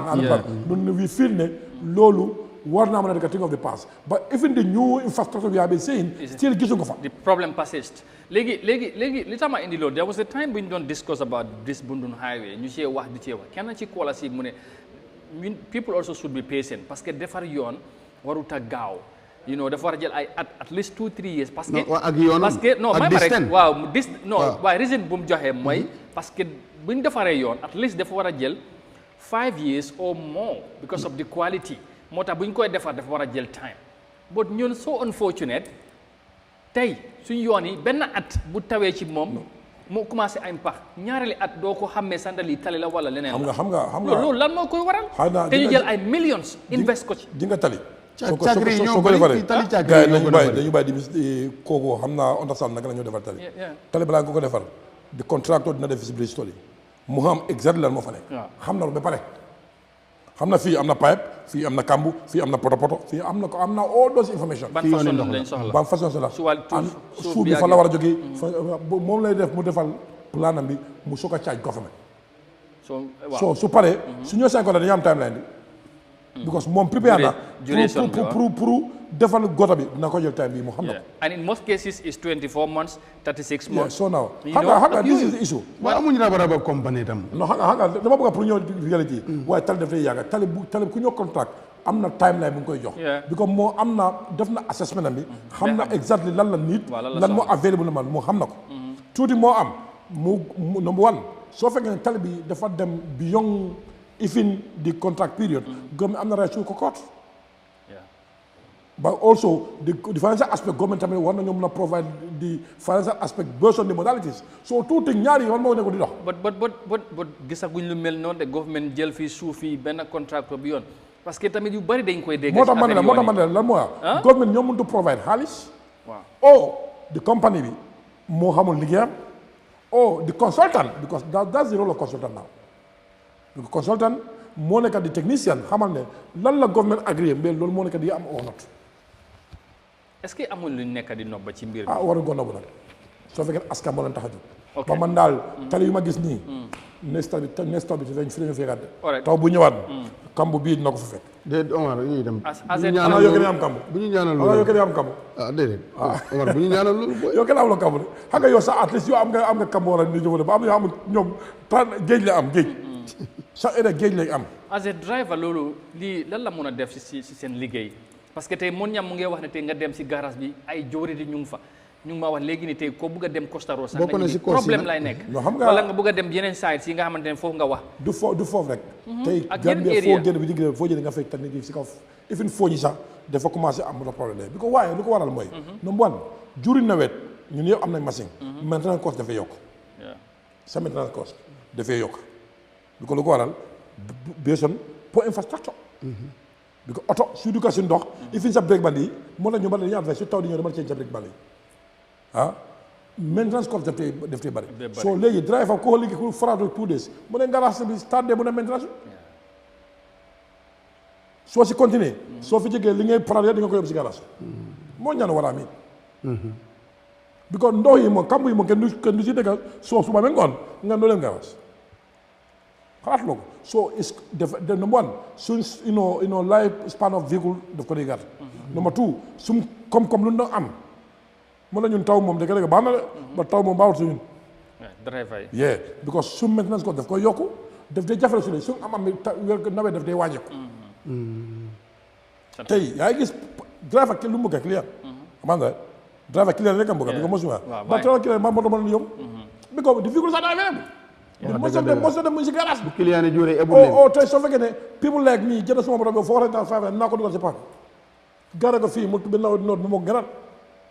bi ko du may ut dalasi may spend tout dalasi ma ko def business about the calculation so du ma jënd sama moto bi that high cost of the money ma ko gis driver di ko yàq du ma ko def dama ko ne am na ñu ma gis sax su nawet jëlee by this time July August dañoo paak seen moto yi moo ña xam ne lu may wax si garas moo ñam moom loo tax ma bëgg ko dugal ko parce que moom xëy na pasero bu mu yore bu ñëw liggéey moom na feew moom mbir mi na ko sol kese du ko sol kese la moom loo ma dee boole ak moom Gambie yëpp laa wax Omar nangu naa leen ko moom kay mu ne moom mooy seen ambassadeur boobu mu toogee loo dee jaxase su waxee mu naa ma yow xeexal nga bundu ba seen télé ba bàyyi ma ne ko déedéet du loolu waaye du Costa Road rek non am naa affaire du Costa Road biir kaama sax mooy loolu xanaa amuloo ne Amadou léegi from su ko dee si raw na baa bi noonu ba Tipa Gara xanaa amuloo yoon boobu sa yaaxu na léegi jaar naa fa si Saturday bi yoon boobu sax dafa yaaxu léegi biir Sukuta dem si jumaa bi noonu dugg ba Tipa Gara waaw non dafa yaaxu yaaxu na yoon boobu yaaxu na nga fum na ni bu taw bi jeexee rek moom dafa foog ñu defaraat ko soo fii tam problème waaye yow léegi fu ma laay indi mooy Omar mu wax na NRA seen problème ak tey xëy na taxawaay nguur sax ne mun naa jàpp ne am na lu ci des ba suñ council si laa indi ñoom tamit fii daw root si foofu tamit Amadou daanaka bu ma sañoon doo ma leen tudd sax mu ne ñooñu sax bu ma sañoon doo ma leen tudd non foog ma tudda leen parce que responsabilité la ñoo wax parce que tey gisuloo fii council bu dañoo lim ay fii dara su lu ñoo def ba ndax lu ñu war a def ñu ngi koo def surtout ci mel ni yéen a maintenance yi sax waru ñoo xaar central government wala NRA ñoo koy def ñoom tamit ngir sa askan because ñoom they are directly connected with the people local government council but how efficient how close they are to the people loolu moom so loolu da ngaa indiwaat yaa nga ma gën a because confuse nga ma sax because li problème ñooñu si dañ bokk si ndey mbindi mi ñoo xam ne ñu waroon a def waaye deful li ñu war a def waaye Amadou su fekkee ne nag bàyyi deful lu mu war a def mbaa doom bu ñëwee dina def lu mu war a def waaye bàyyi dafa am responsabilité doom am responsabilité waaw waaye xam nga ne de am na daa si age bàyyi moo amee responsabilité ak bu doom yëpp réew mi foofu la toll waaye xam nga tey te réew mi léegi dafa toll mu ne pang nii waaye sa doom génneel li nga am ma génneel lu mu am ñu liggéey lii parce que comme que moom li ko war defu ko kansul deful li ko war in point of law waaw loi daf ko xaaj waaw ay no mu ne central government lii mooy sa wàlla mooy di main highways but now feeder roads like from the flyover dem Olyundum loolu feeder road la waaw loolu feeder road déggoon naa fi kansu am na kansu bu nekk def ko liggéey ma xam naka la ko liggéey man déggoon naa ko fii kansu bu am na ku taxaw ne di liggéey naa yoon boobu ba tey su ma amee troxet moo ko fa dugal man kanaa du girée leebul bu ñu def leebul leen ko def leebul leen ba tey yoon boobu soo fa demee dama dem ba jub ko dama wuñeew xam nga dama da bàyyi laa soo tey moo tax su ma fa ne pindim xam naa ne moo tax moo ñaan su ma jaboot ku leen di sikka waxuma ne sa jaboot góor leen de non mais ku leen sikka ba ñoo fi man koo xam ne am na ñoo xam ne du ñoo dëkk si koñ bi sax sa moto du ko fa yóbbu dañoo dëkk si koñ bi sa moto du ko lu ñoo bay dañ koy paak doo ko ñemee génne di xool nawet du ko lu ko ba léegi kuy jël bu alalam di ko sacrifice di ko si kamb boobu du ndoobu set sax ndoobu tilim la muy sacrifice pour lu yóbbu la kooku soo ko tagut warloo ko xas non Omar naa la indi seede si loolu déema maa ngi dem tawta déj ndeysaan yow Amadou nekk baag bi sax booy suma goro def si suma rek goro def si gaañu maan bilaay démba Nasiru Thiam maa ngi ko doon dem jaale ba mënumaa dem because ndox mu ma séen ñemewu ma see dugg te si kaw yoon la ne de xam nga lu ëpp na tawta pasero moom bu yàqoo mu a bàyyi laa amee amoon waaye ñemee ñu ma see dugg parce que imagine kaw yoon war naa am ndox mu nga am ne yow boo ko xoolee doo si ñemee dugg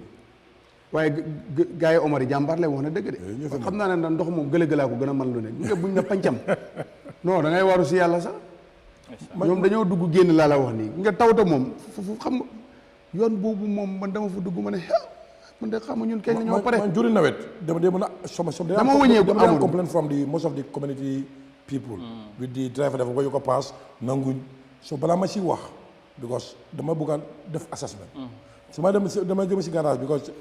community de moo koy indi complaint bi driver indi ma complaint bi man baa ma def assessment balaa ma si wax moo xam ba su ma demee driver yi ma ngi garage bi ko su moto bi ba su ma duggee si gëlë-gëlë yi au van yi su ma xoolee man dëgg-dëgg ay élèves yi man moo koy jàmbaar yow sama ko risque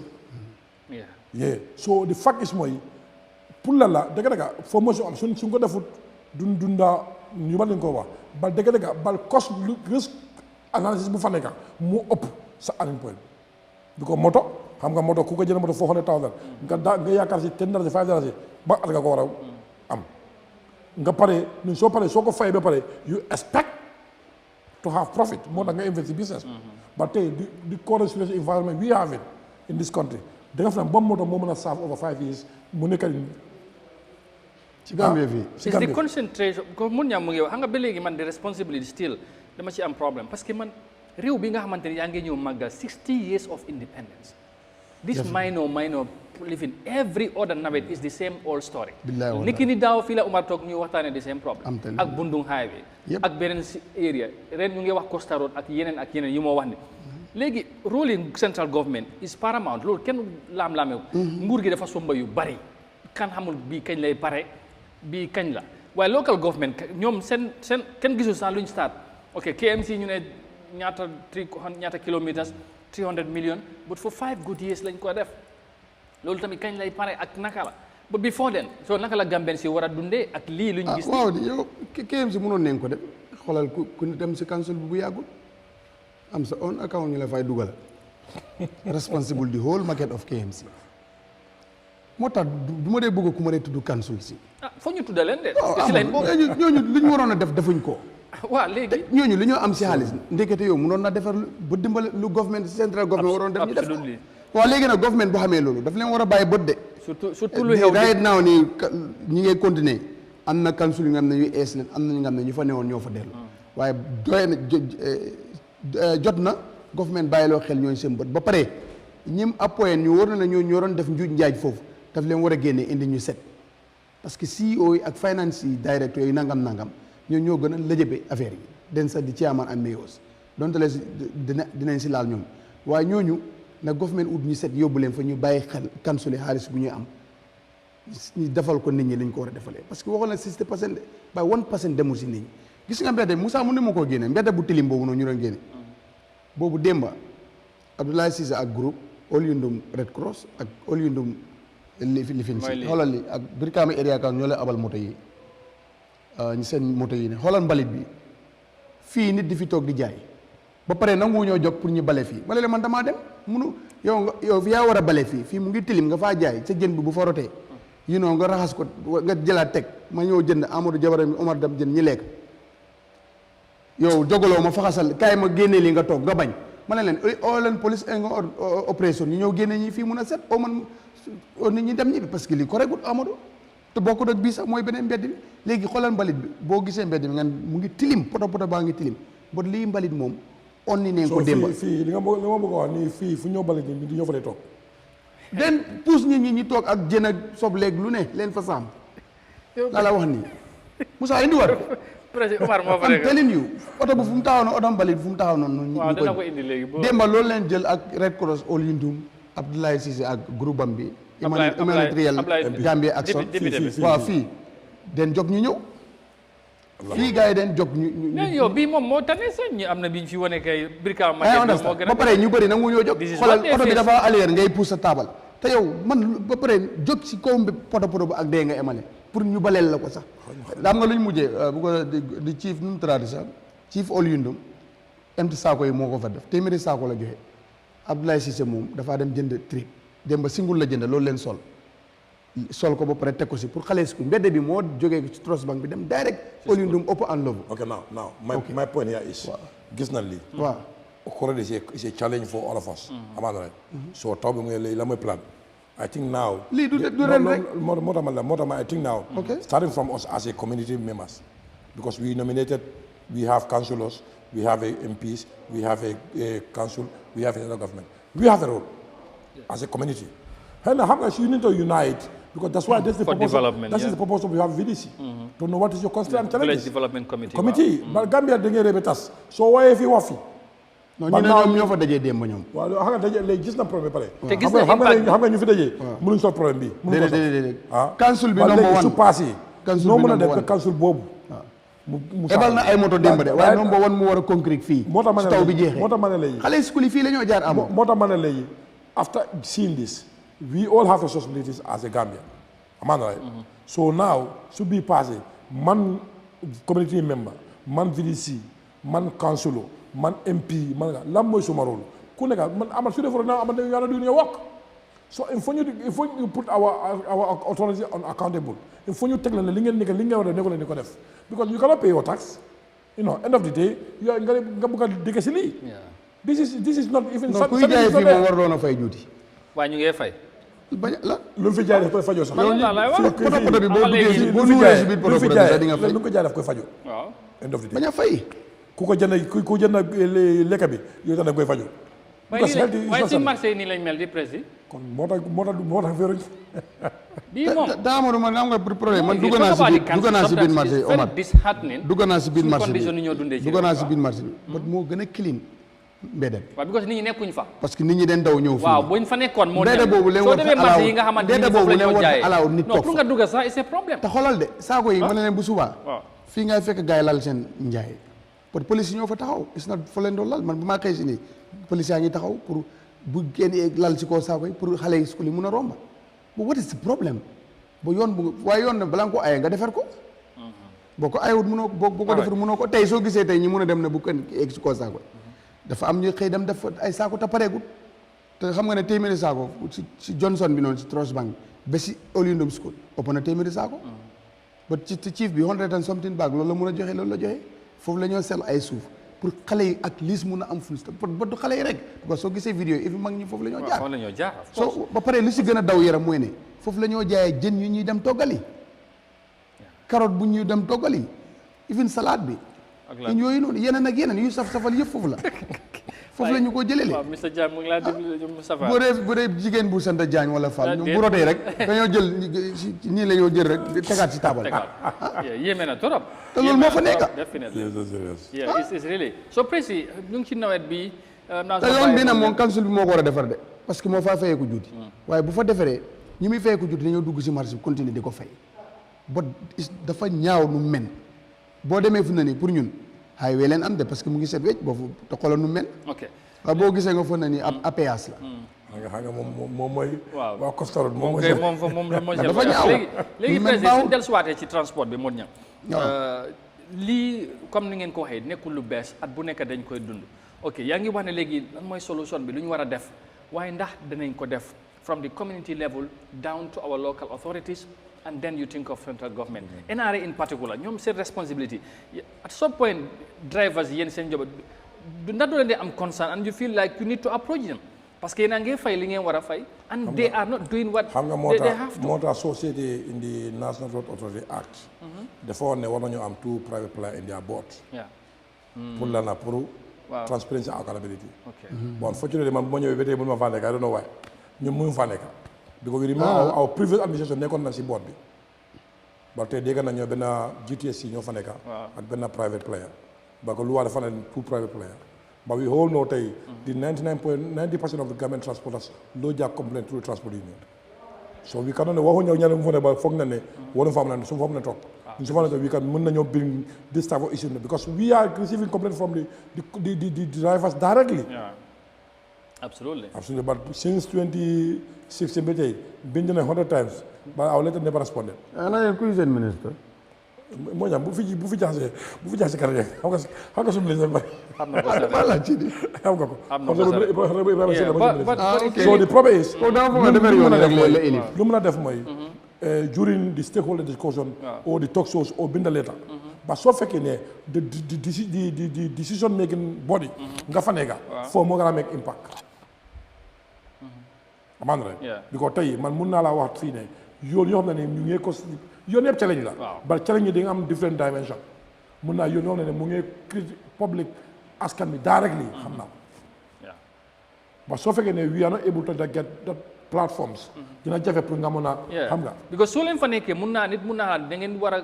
wax advice ga lii moo war a doon priorité bi priorité bi should be this bu soo xoolee tey ñaata yoon la nguur gi tàmbali fii ci dëkk bi and by right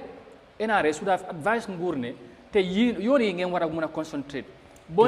leen réglé yoon bi dina wàññi pressure bi certain areas currently mën na la wax de within Greater Banjul within the rural area am constant challenges xam nañ ko as a union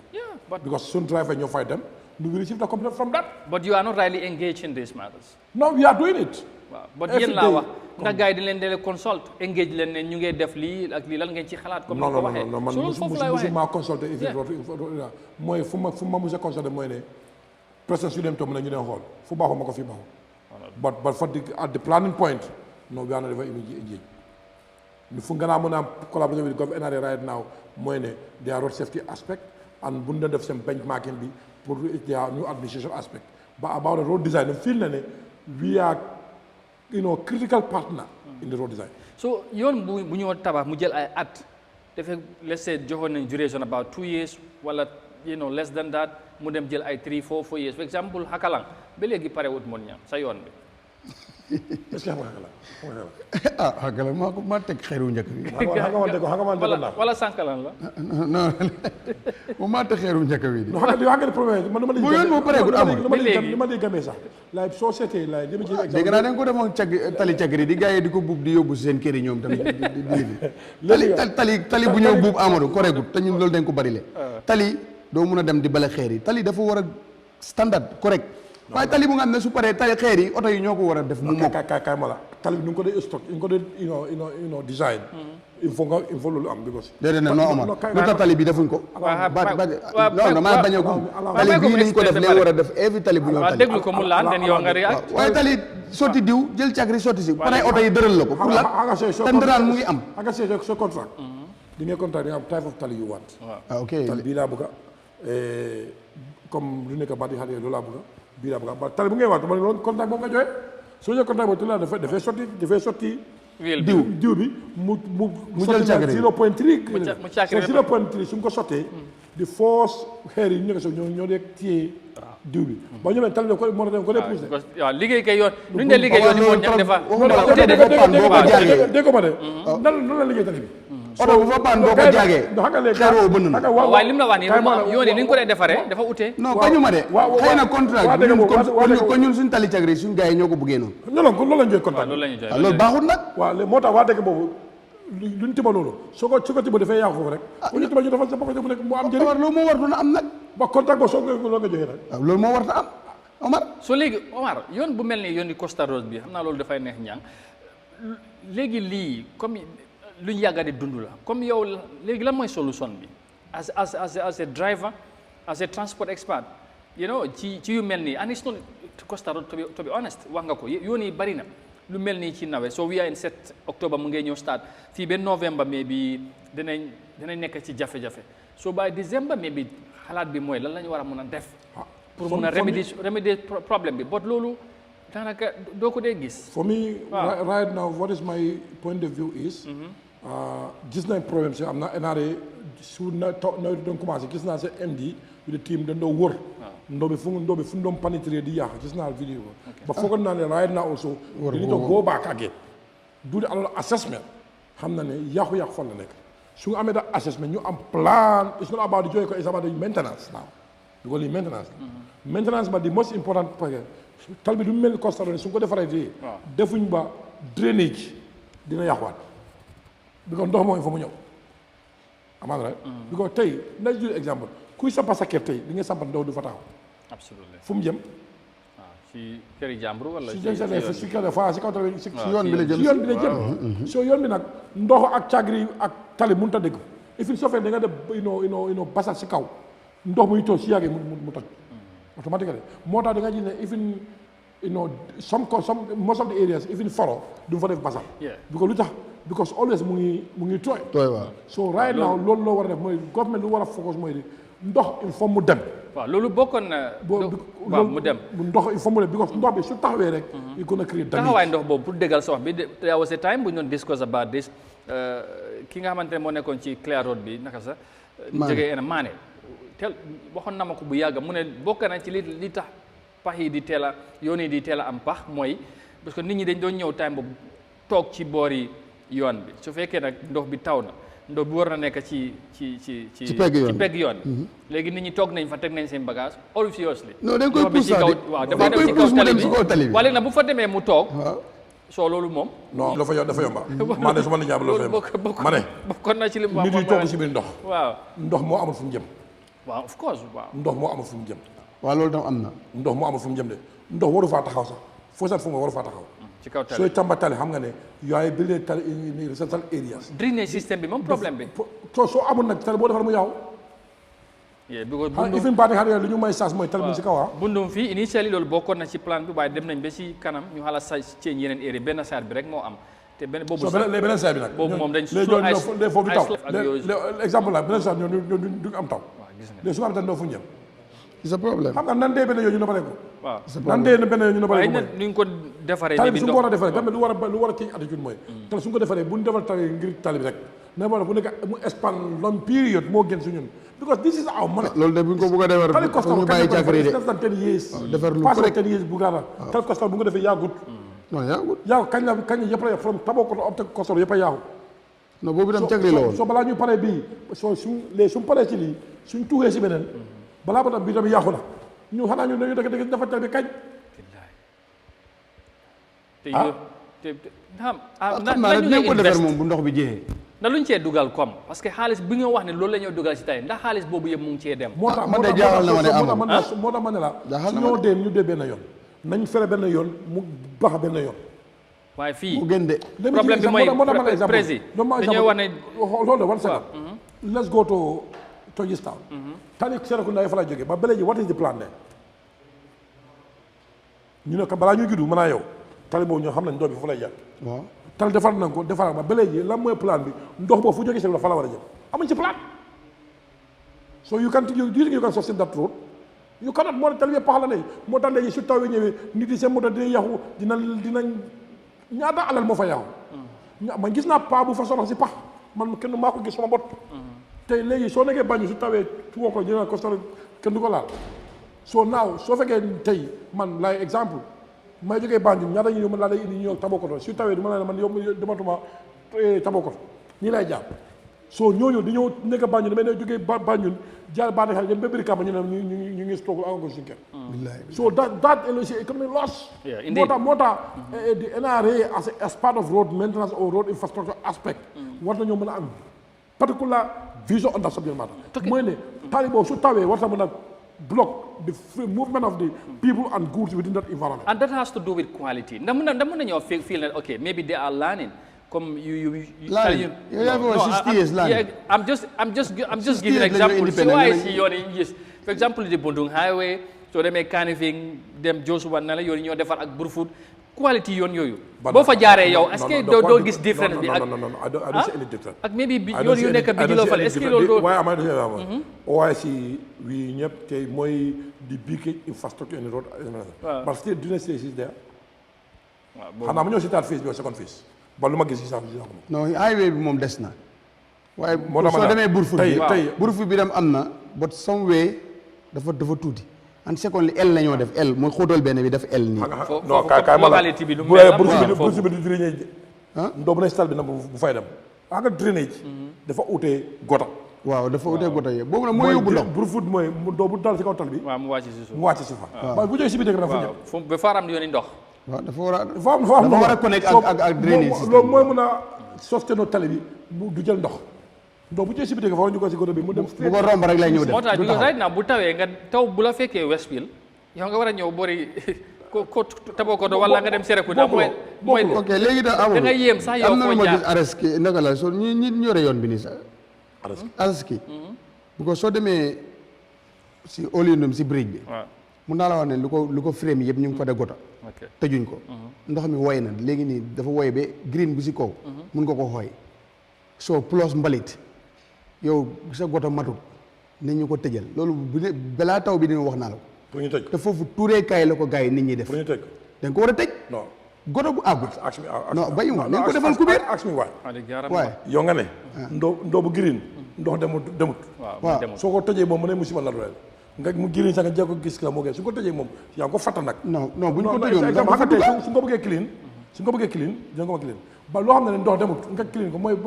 nga bay ko soo gisee mën a ñuy tëj ko ndox moo fa war doon a dugga moo tax dégg nga ndox xam naa ne loolu soo ko gisee mu ngi wane ne in case suñu waree defar waterway bi dafaa ñëw rek join boobu lu frame brique bi foofu leen ko def ba pare fu amatu soo fa demee mbalit ndox mu girin non loolu dafa ñaaw waaw léegi mbalit boobu tamit kan moo ko fay def kera am na jigéen bu si daanu fu may waxee fu ñëwee moo wuti pindim mooy ne canal bi am na some countries sax das canal dañ ko dee tëj dañ ko dee fa nekk waaye canal mu yaatu léegi lu fa dugga dañ ko mën a génne easily parce que soo fekkee ne canal bi da nga gas pax comme swimming pool amul connexion bi soo ko fàttee mooy nga ñàkk ko gas moo gën amul connexion mon ñam may waaw léegi da ngay maa may ñu jëlee short break ñëw ci ñu suba review bi ak Garmé bu paree nag ñu dellu subaat jeexal waxtaan bi ak président of course danañ wax ak moom tamit foog mu laal ci problème bu yow ci gannaawam diggante Gambie ak Sénégal ci wàllu transport bi. ak xeer yi stop noonu ndax moom dégg na ko ndax loolu tamit. xam naa dana leen laal de tupp yi daan jëlee xeer ak waaw exactly waaw nañ jëlee short break and then newspaper review up next right after that we'll get back to Prezi ñu round of waxtaan bi ak moom stay tuned, we'll be right back.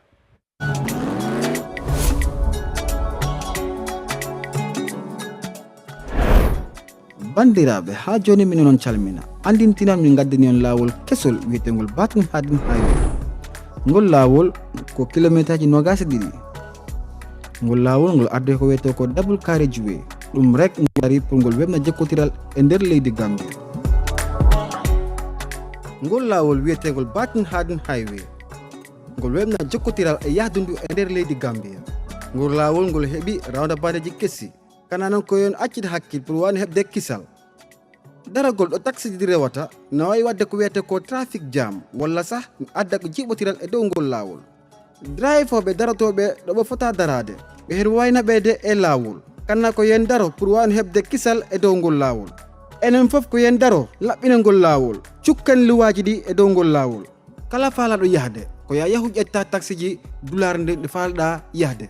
duoɗon drive ɓe accita hakkil e dow ngol lawol pour rek wawani heɓde ko wiyete ko jam e kisal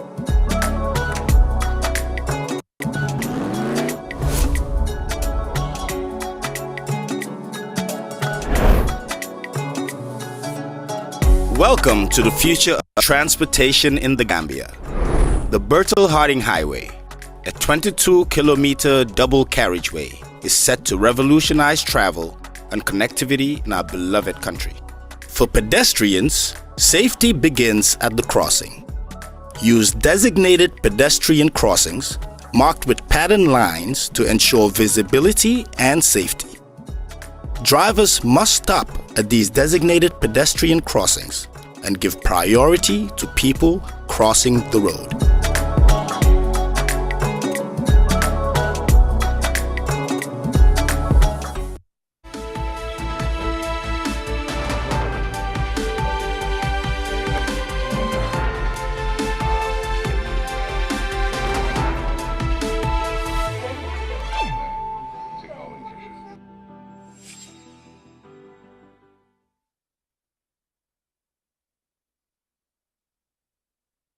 bi ñu ngi leen di gërëmaat bu baax ci ñi ngeen di ànd ak Eyeafrica TV surtout jotaay ji di Good Morning Africa ñu yegg si ci li gën a fes ci yéen kaay xam naa nag namu ngeen lool ci programme bi Mohamed Mbaye Garmé lañ ci dee àndal Garmé ñu ngi lay nuyu bu baax naka suba si maa ngi lay fay Amadou maa ngi nuyu ñuy seetaan Eyeafrica TV rawatina ci jotaay bi di li gën a fës ci yéen kaay waaye di nuyu suñu gan gi Mr President Omar Cissé President of General Transport Union di nuyu mbër Maodo Mohamed Niang yow di la nuyuwaat bu baax a baax di am mbégte ñu dellusiwaat di jégalu ci fan yële weesu. waaw dañ xawoon na yaram bi moo xawoon na nagam. Baadu. waaye sant yàlla bu baax. ok all right ñu bàyyi la nga doxal seet la gars yi xëyee tey ci altine bi. mi ko ni ñu koy defee saa bu ñu xëyee noonu lañ koy defee tamit tey jile dañ am file yéenekaay yi réew mi muy di Standard newspaper am fii di Point newspaper Foroyaa waaye tamit yéenekaay biti réew yi am nañ fi l'Observateur am fii Vox Populi am fii Les Échos bu ci nekk nag xëy na bind lu am solo ci xar-xanam mi su ko defee nag bay ci say wëmi tànk dañ koy door rek yéenekaay yu biir réew mi muy di Standard newspaper moom la ñu Moussa xëy daal di jox mu bind nag lu am solo ci xar-xaram bi waaye ñun nag dañ ci compas lëf rek baaxee lañ ko waaye dinañ ko yaatal nag ci suñu xibaar yi das koy dooree ak ki nga xam ne rek mooy taskatu xibaar bile bu yéenekaay bi di Voice newspaper moom mi nga xamee nag tegoon nañ ko loxo bu ñu sukkandikoo ci yéenekaay bi ni ñu ko bindee ci seen headline daal dinañu ko biil maanaam bàyyi nañ ko bàyyi ndégandiku teg ci itam GPU muy mbootaay gi ëmb taskatu xibaar yi ci réew mi daal dina ñaawlu ak dàq li nga xam ne rek mooy jàpp gi ñu ko jàppoon ñu wax ci leneen ba tey rek comp li gën a fës ci rek seen i xët bokk na rek ci UTG muy rek ay jàngalekat ca jàngone bu réew ma muy UTG lecturers ñoom nag daal di nañu xupp ne mënees nañoo yóbbu ci yoon ki nga xam ne rek mooy vice chancellor bi noonu lañ ko rek daal di xamle waaye yéenekaay bi yemu ci loolu gën na ko yaatal ñu compaat leneen ci biir yéenekaay boobu ci standard newspaper moom it nag mu xëy bind lu am solo ci rek xëtami di ñu xamal itam nag ne ab jaaykat muy shopkeeper moom la ñu rek teg loxo les koy tuumaal nag bokk na ci ab waaxe maanaam répp loolu yi lañ koy rek tuumaal yéenekaay bi gën na ko yaatal ci biir yéenekaay bi ñu daal di tëj boobule yéenekaay ubbi beneen muy di point newspaper moom itam ñu comp ci aslëf rek daal di leen xamal li ñu bind ci seen xët yi maanaam rek headlines yi bokk na rek ci ba tey ci taskatu xibaar bu rek voice newspaper muy rek moom mi ñu rek daal di jàppoon mu tegal muy di ñu xamal ne moom point nañu rek may nañ ko bàyyi ndéggandiku maanaam rek daal di nañu ko béel teg ci itam xamal ko itam na daal di wuyu jiwaat ni ki tey jile ci altine ji foofi nga xam ni mooy ca makkaanu ñu wax ci leneen ba tey jile rek ci KMC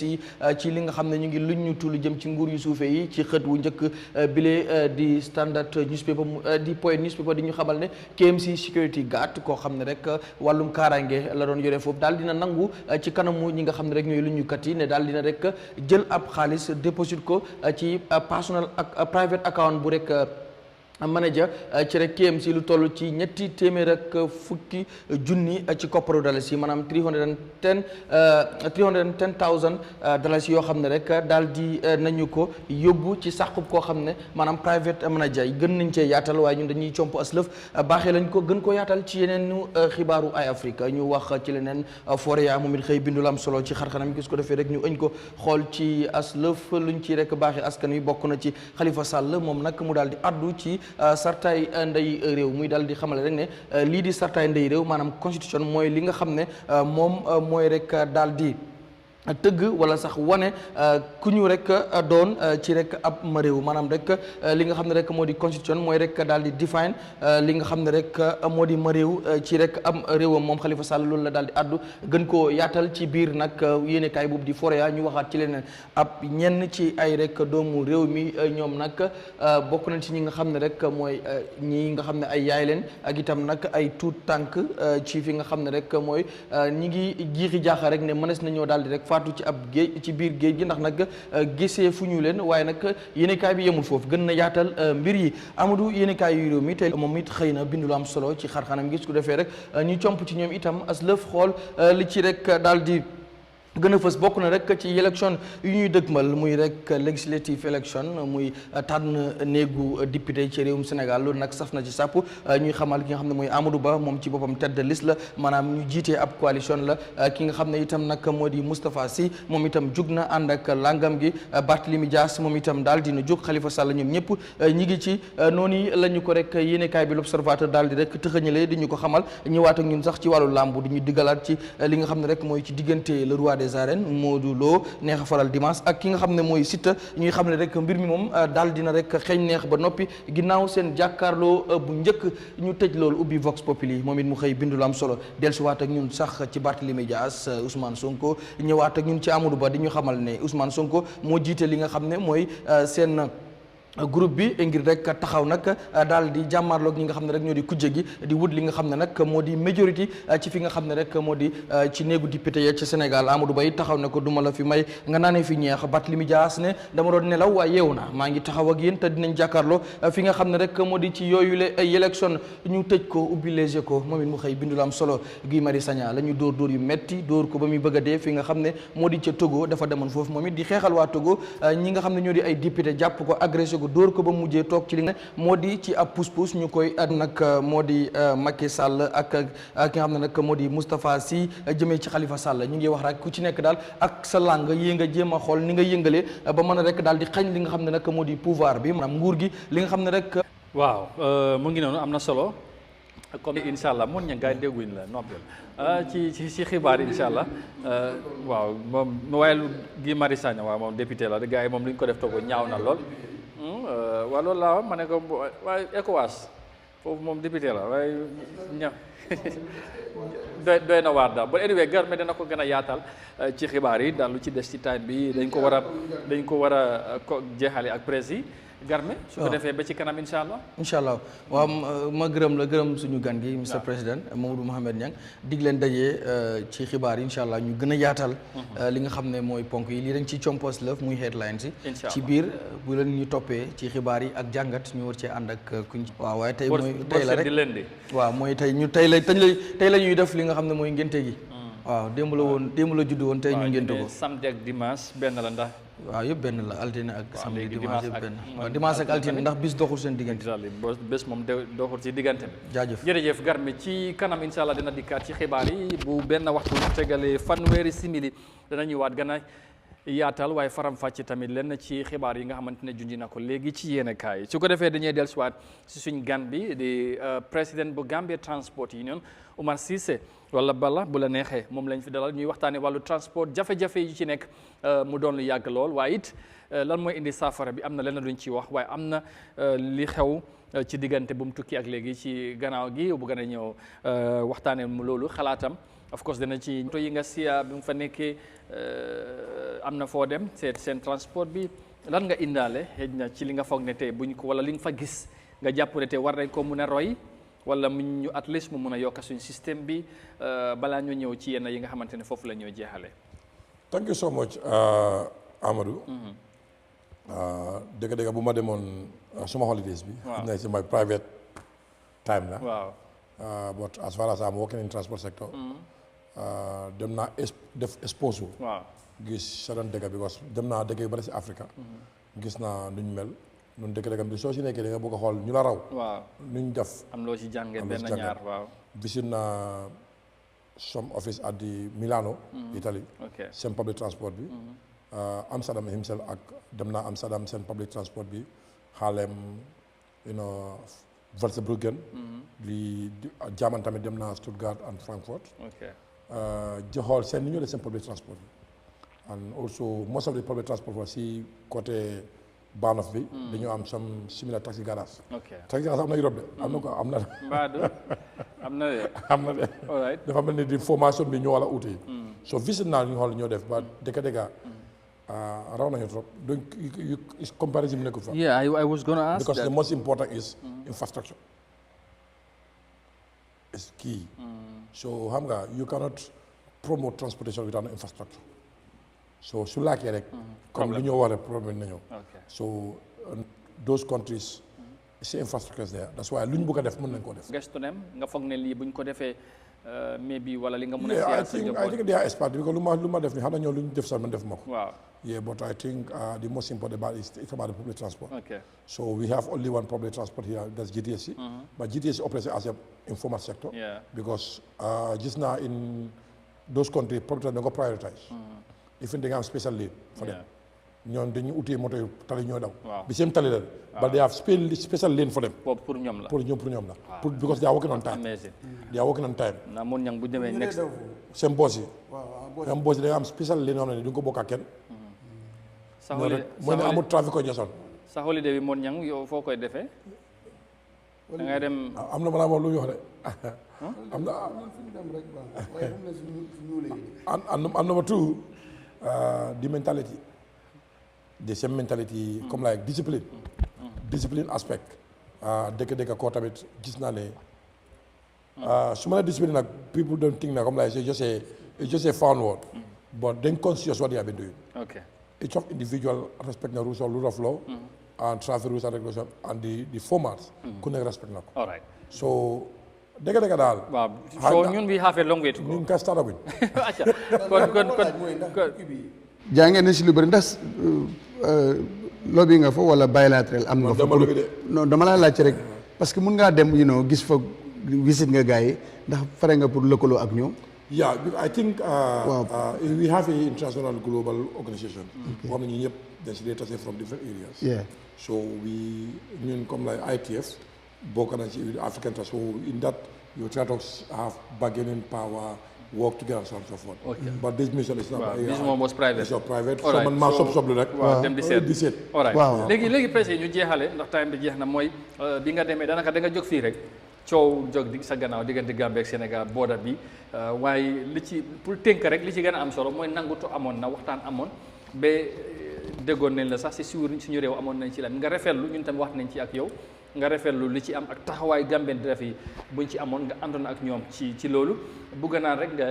nga foog ne loolu ba njëriñ la mun a indil réew mi ak yéen driver yi ndax ngeen ci mun a gis seen bopp beneen bi xam naa dañ koo boole mooy affaire basal bi mooy dégg na béton bi léegi Sénégal beginning octobre dañ ko bëgg a stop pour ñu dem jëlee ko foofu indi ko fii ñoom dañ ko soxla bu fekkee ne loolu am na ban impact la mun a def ci transport secteur bi surtout yéen driver yi nga xamante ne wala borom trucks yi nga xamante ne loolu lañ doon business dem Sénégal indi béton loolu amatut lan la mun a def ci seen liggéey. ok thank you first and foremost mooy diggante Gambie ak Sénégal yaa yee foofu la. mooy mbir bi passé woon. waaw jóge ma fi suma kanam la xew. maa si leen mbir. kon di conclusion de la fi jóge. you are right. mooy di Masaka meeting. ki moo doon guide ministre bi si everything. moo doon guide ministre bi. ñun ñoo face problème bi. ñun ñoo nekk di face problème bi. so problème bi suma kanam la boo ko naat dinaa report di team bi ñu fa ñun ñëpp understand issues. moo tax keep saying this ji nga il faut ñu wax ñun tamit lu ñu doon wax mënu ko because we are from minister so together we can make difference yi nga national interest ñëwee it's not about the diw it's about the country man that's my vision but to be honest meeting bi was very successful xëy na implementation yëpp nekkul 100%. am na still we have some challenges but tekadeka gradually we are moving kon dinaa gërëm Gambia government through President Barrow because man to be honest gis naa personal since ñëpp ji wax moo si njëkk a wax since balaa may communiquer si my issue with anyone is the word post ma ko si ñu bari xam loolu moo bëgg a xam bu tool yi tàkkee ñu react ñu ne yi war ko mu ne xam dafa bëgg a xam lan moo xew ñu brief ñu wax exact lan moo xew so moo tax government mën a teg seen stand xam na ne lii ak lii ay kan la laajoon loolu transport union over transport union good yes good job so he def na loolu balaa muy even communicate his counterparts ñun dëgg during discussion bi we are together with the government fu ñu juumee ñu ne ñu non fii du fii lu waabal suñu demee fu ñu xam ne ñu ne lii non ñu ñëpp dem na bi nekk di seen level kon di gërëm di Gambia government su ma bëggee tudd ba di beral nuyoo suma xarit kii fa staff kuy yëngal bu ko dëgg because amuñ barrières saari kan oma suma xarit de man a chief of staff. Oma kii da ngeen yàgg nag léegi bu mu nekkee PS. non xam nga man lu ma gëm mooy. xam nga waaw nekkoon na PS waaw non moo jàmbaar la ñëpp jàmbaar lañ. ba moom bosam dafa jéggi dayoo. lu tax dafa fës. waaw loo ko jox dina ko ràññee. mu waala lu ci nekk. te bu ci war a taxaw mu taxaw ci am na solo. loolu rek la ñu waxaat si suñu kilifa yi. so incha allah dinañ bugg a jot nit nga kool ko doo ko am.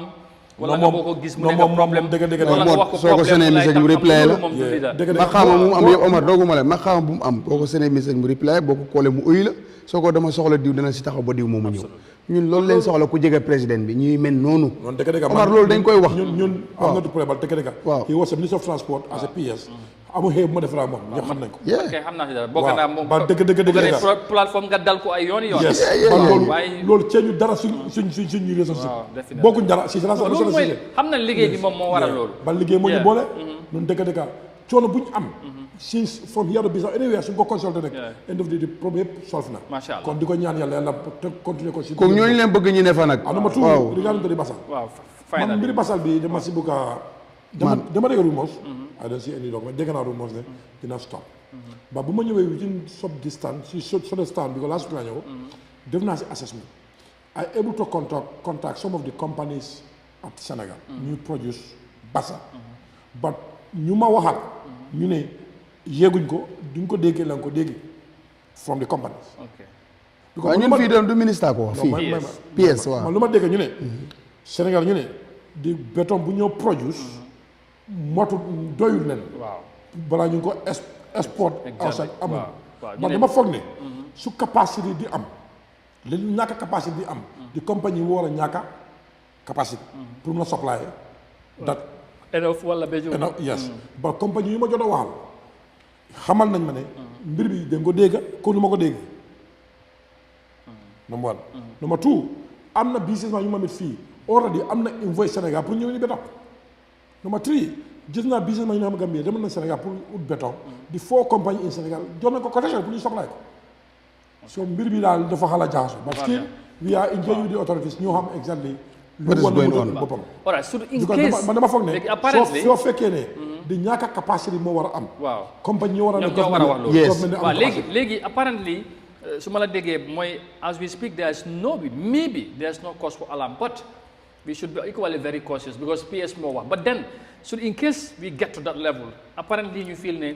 loolu du am dégg na information ne gis na ko am na some Gambian businessman ku bëgg a invest on this sector bring vessel from Keva pour muy supply Indonesia but number two I heard of Guinea too I don't know Guinea ku nekk mën na ko def yeah but lii dafa war a nekk xañ naa su amee li muy comme ne point of transport point of view exactly foofu la dina create lot of employment because those moto yu dee dem Sénégal di after yow dem du demaat soo fekkee ne di béton bu jógee Sénégal di Keva ou Guinée also mu ñëw di cost also mën naa yokku waaw we all know di sampale bi mel and number three Gambia tamit di authorities di government war nañu mën a laay di nga nit sa yaakaar doo ko teg si keneen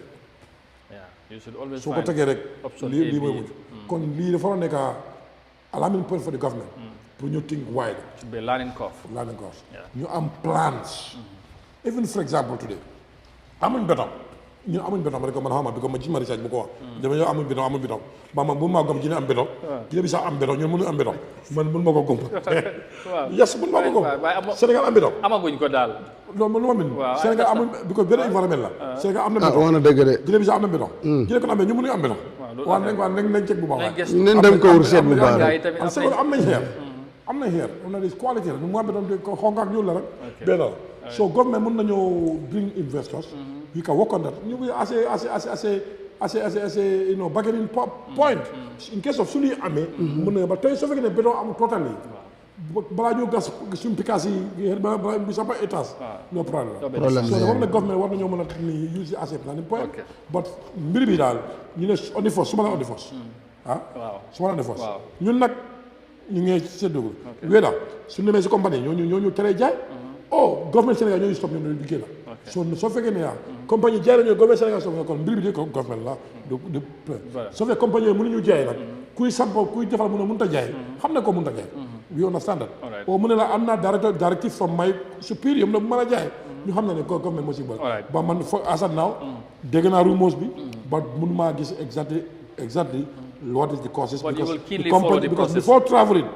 demoon naa Sénégal man soo bopp dem naa 5 companies within case areas pour xam de am na ku ma ànd dafa bëgg a béton ñoo ñëpp pare nañ pour jaay ko béton ñoom ko bu la moo ko andi acca am na solo mu ngi noonu kon leer na waaw leneen lu des incha allah moon ñang waaw jaajëfal ko bu baax parce que indi na leeral bu am solo te lu mu leeral si béton bi loolu moom su ma xel mi nangu na ko bu baax a baax waaye bu fekkee ne nag government dafa am ku bugg a jëlee Cape Verde ak indi beneen compagnie moo tax mu ñoo lalal ndëgg sërëx gii mu ñoo lor na wax nit ñi lu fa nekk government du làmbatu government nu Omar def ba xam compagnie bu paree pour jaay ñooñu ñoo xam ndax am neen capacité bu Sénégal naka jekk capacité gowuma ko pour ñii dañ bugg a ñii ban sànce leen am luñ mën ta defar rëddaguñ tegaguñ fa benn lifin yooyu noonu moo tax na si fekkee ne nag dafa am kuñ bëgg a xàllal yoon nañ wax Gambien ni lu leer dinañ toppal mbir mi nañ wax ne waaw bëgg a xàllal nit yoon bëgg a comme ni ñu def si semaine bi bëgg a xàllal nit yoon bañun de waaye lu bëggee den bëgg a xàllal nañ wax Gambien si lu leer bu fekkee dafa am compagnie bu nga xam ne dañ bëgg a boot boromam nañ wax nit ñi balaa ñoo dugg si leneen en second li di jaafal président bu gannaaw président Barrow lu lëj ci réew mi ak bitim réew bu ci duggee mu sotti ne seetaan ñu mooy dénk liggéey seetaan ñu mooy dénk liggéey spécial transport lu mu si wax nii na seetaat ñu muy dénk liggéey te nag nay gaaw a jóg fu lëj comme que moom bu jógul du dox gars yi ay cuune la amee nay teel a jóg di lijjanti soxla nit ñi ko. jërëjëf dañ ko fa yemale. waaw ba suba incha allah président thank you very much. ñu bàyyi la xam naa ba beneen yoon incha allah. dinañ ñëwaat gën a yaatal waxtaan bi. incha allah jërëjëf. jërëjëf Oumar Cissé président bu Gambia Transport Union gërëmaat ko bu baax a baax ci leeral bi ak waxtu bu mu jël pour ñëw waxtaan ak Gambia si xam naa ne namm ngeen ko lool gërëm tamit Mon Jang as always ci taxawaay bi beneen yoon di wisaat Hadi happy belated birthday démb la doon màggal bési juddaam tey moom tey yëfi fii la si Eyeafrica tey moom xam naa ñoom Mon Jang yëpp waaj ne moom moo nekk directeur Hadi soo paree nga wax ko loo ndeewoo mu ligganti loolu balaa leneen xam naa du wax dara jërëjëf jaajëfal suma jarbaat bi ci caméra bi ak team bi yëpp si taxawaay bi ba yëf yëpp yombandi di leen jox rendez-vous suba incha allah ci talaata bi ak beneen édition Good Morning Africa fii ci Eyeafrica TV ñu ànd ak jàmm jërë ngeen jëfati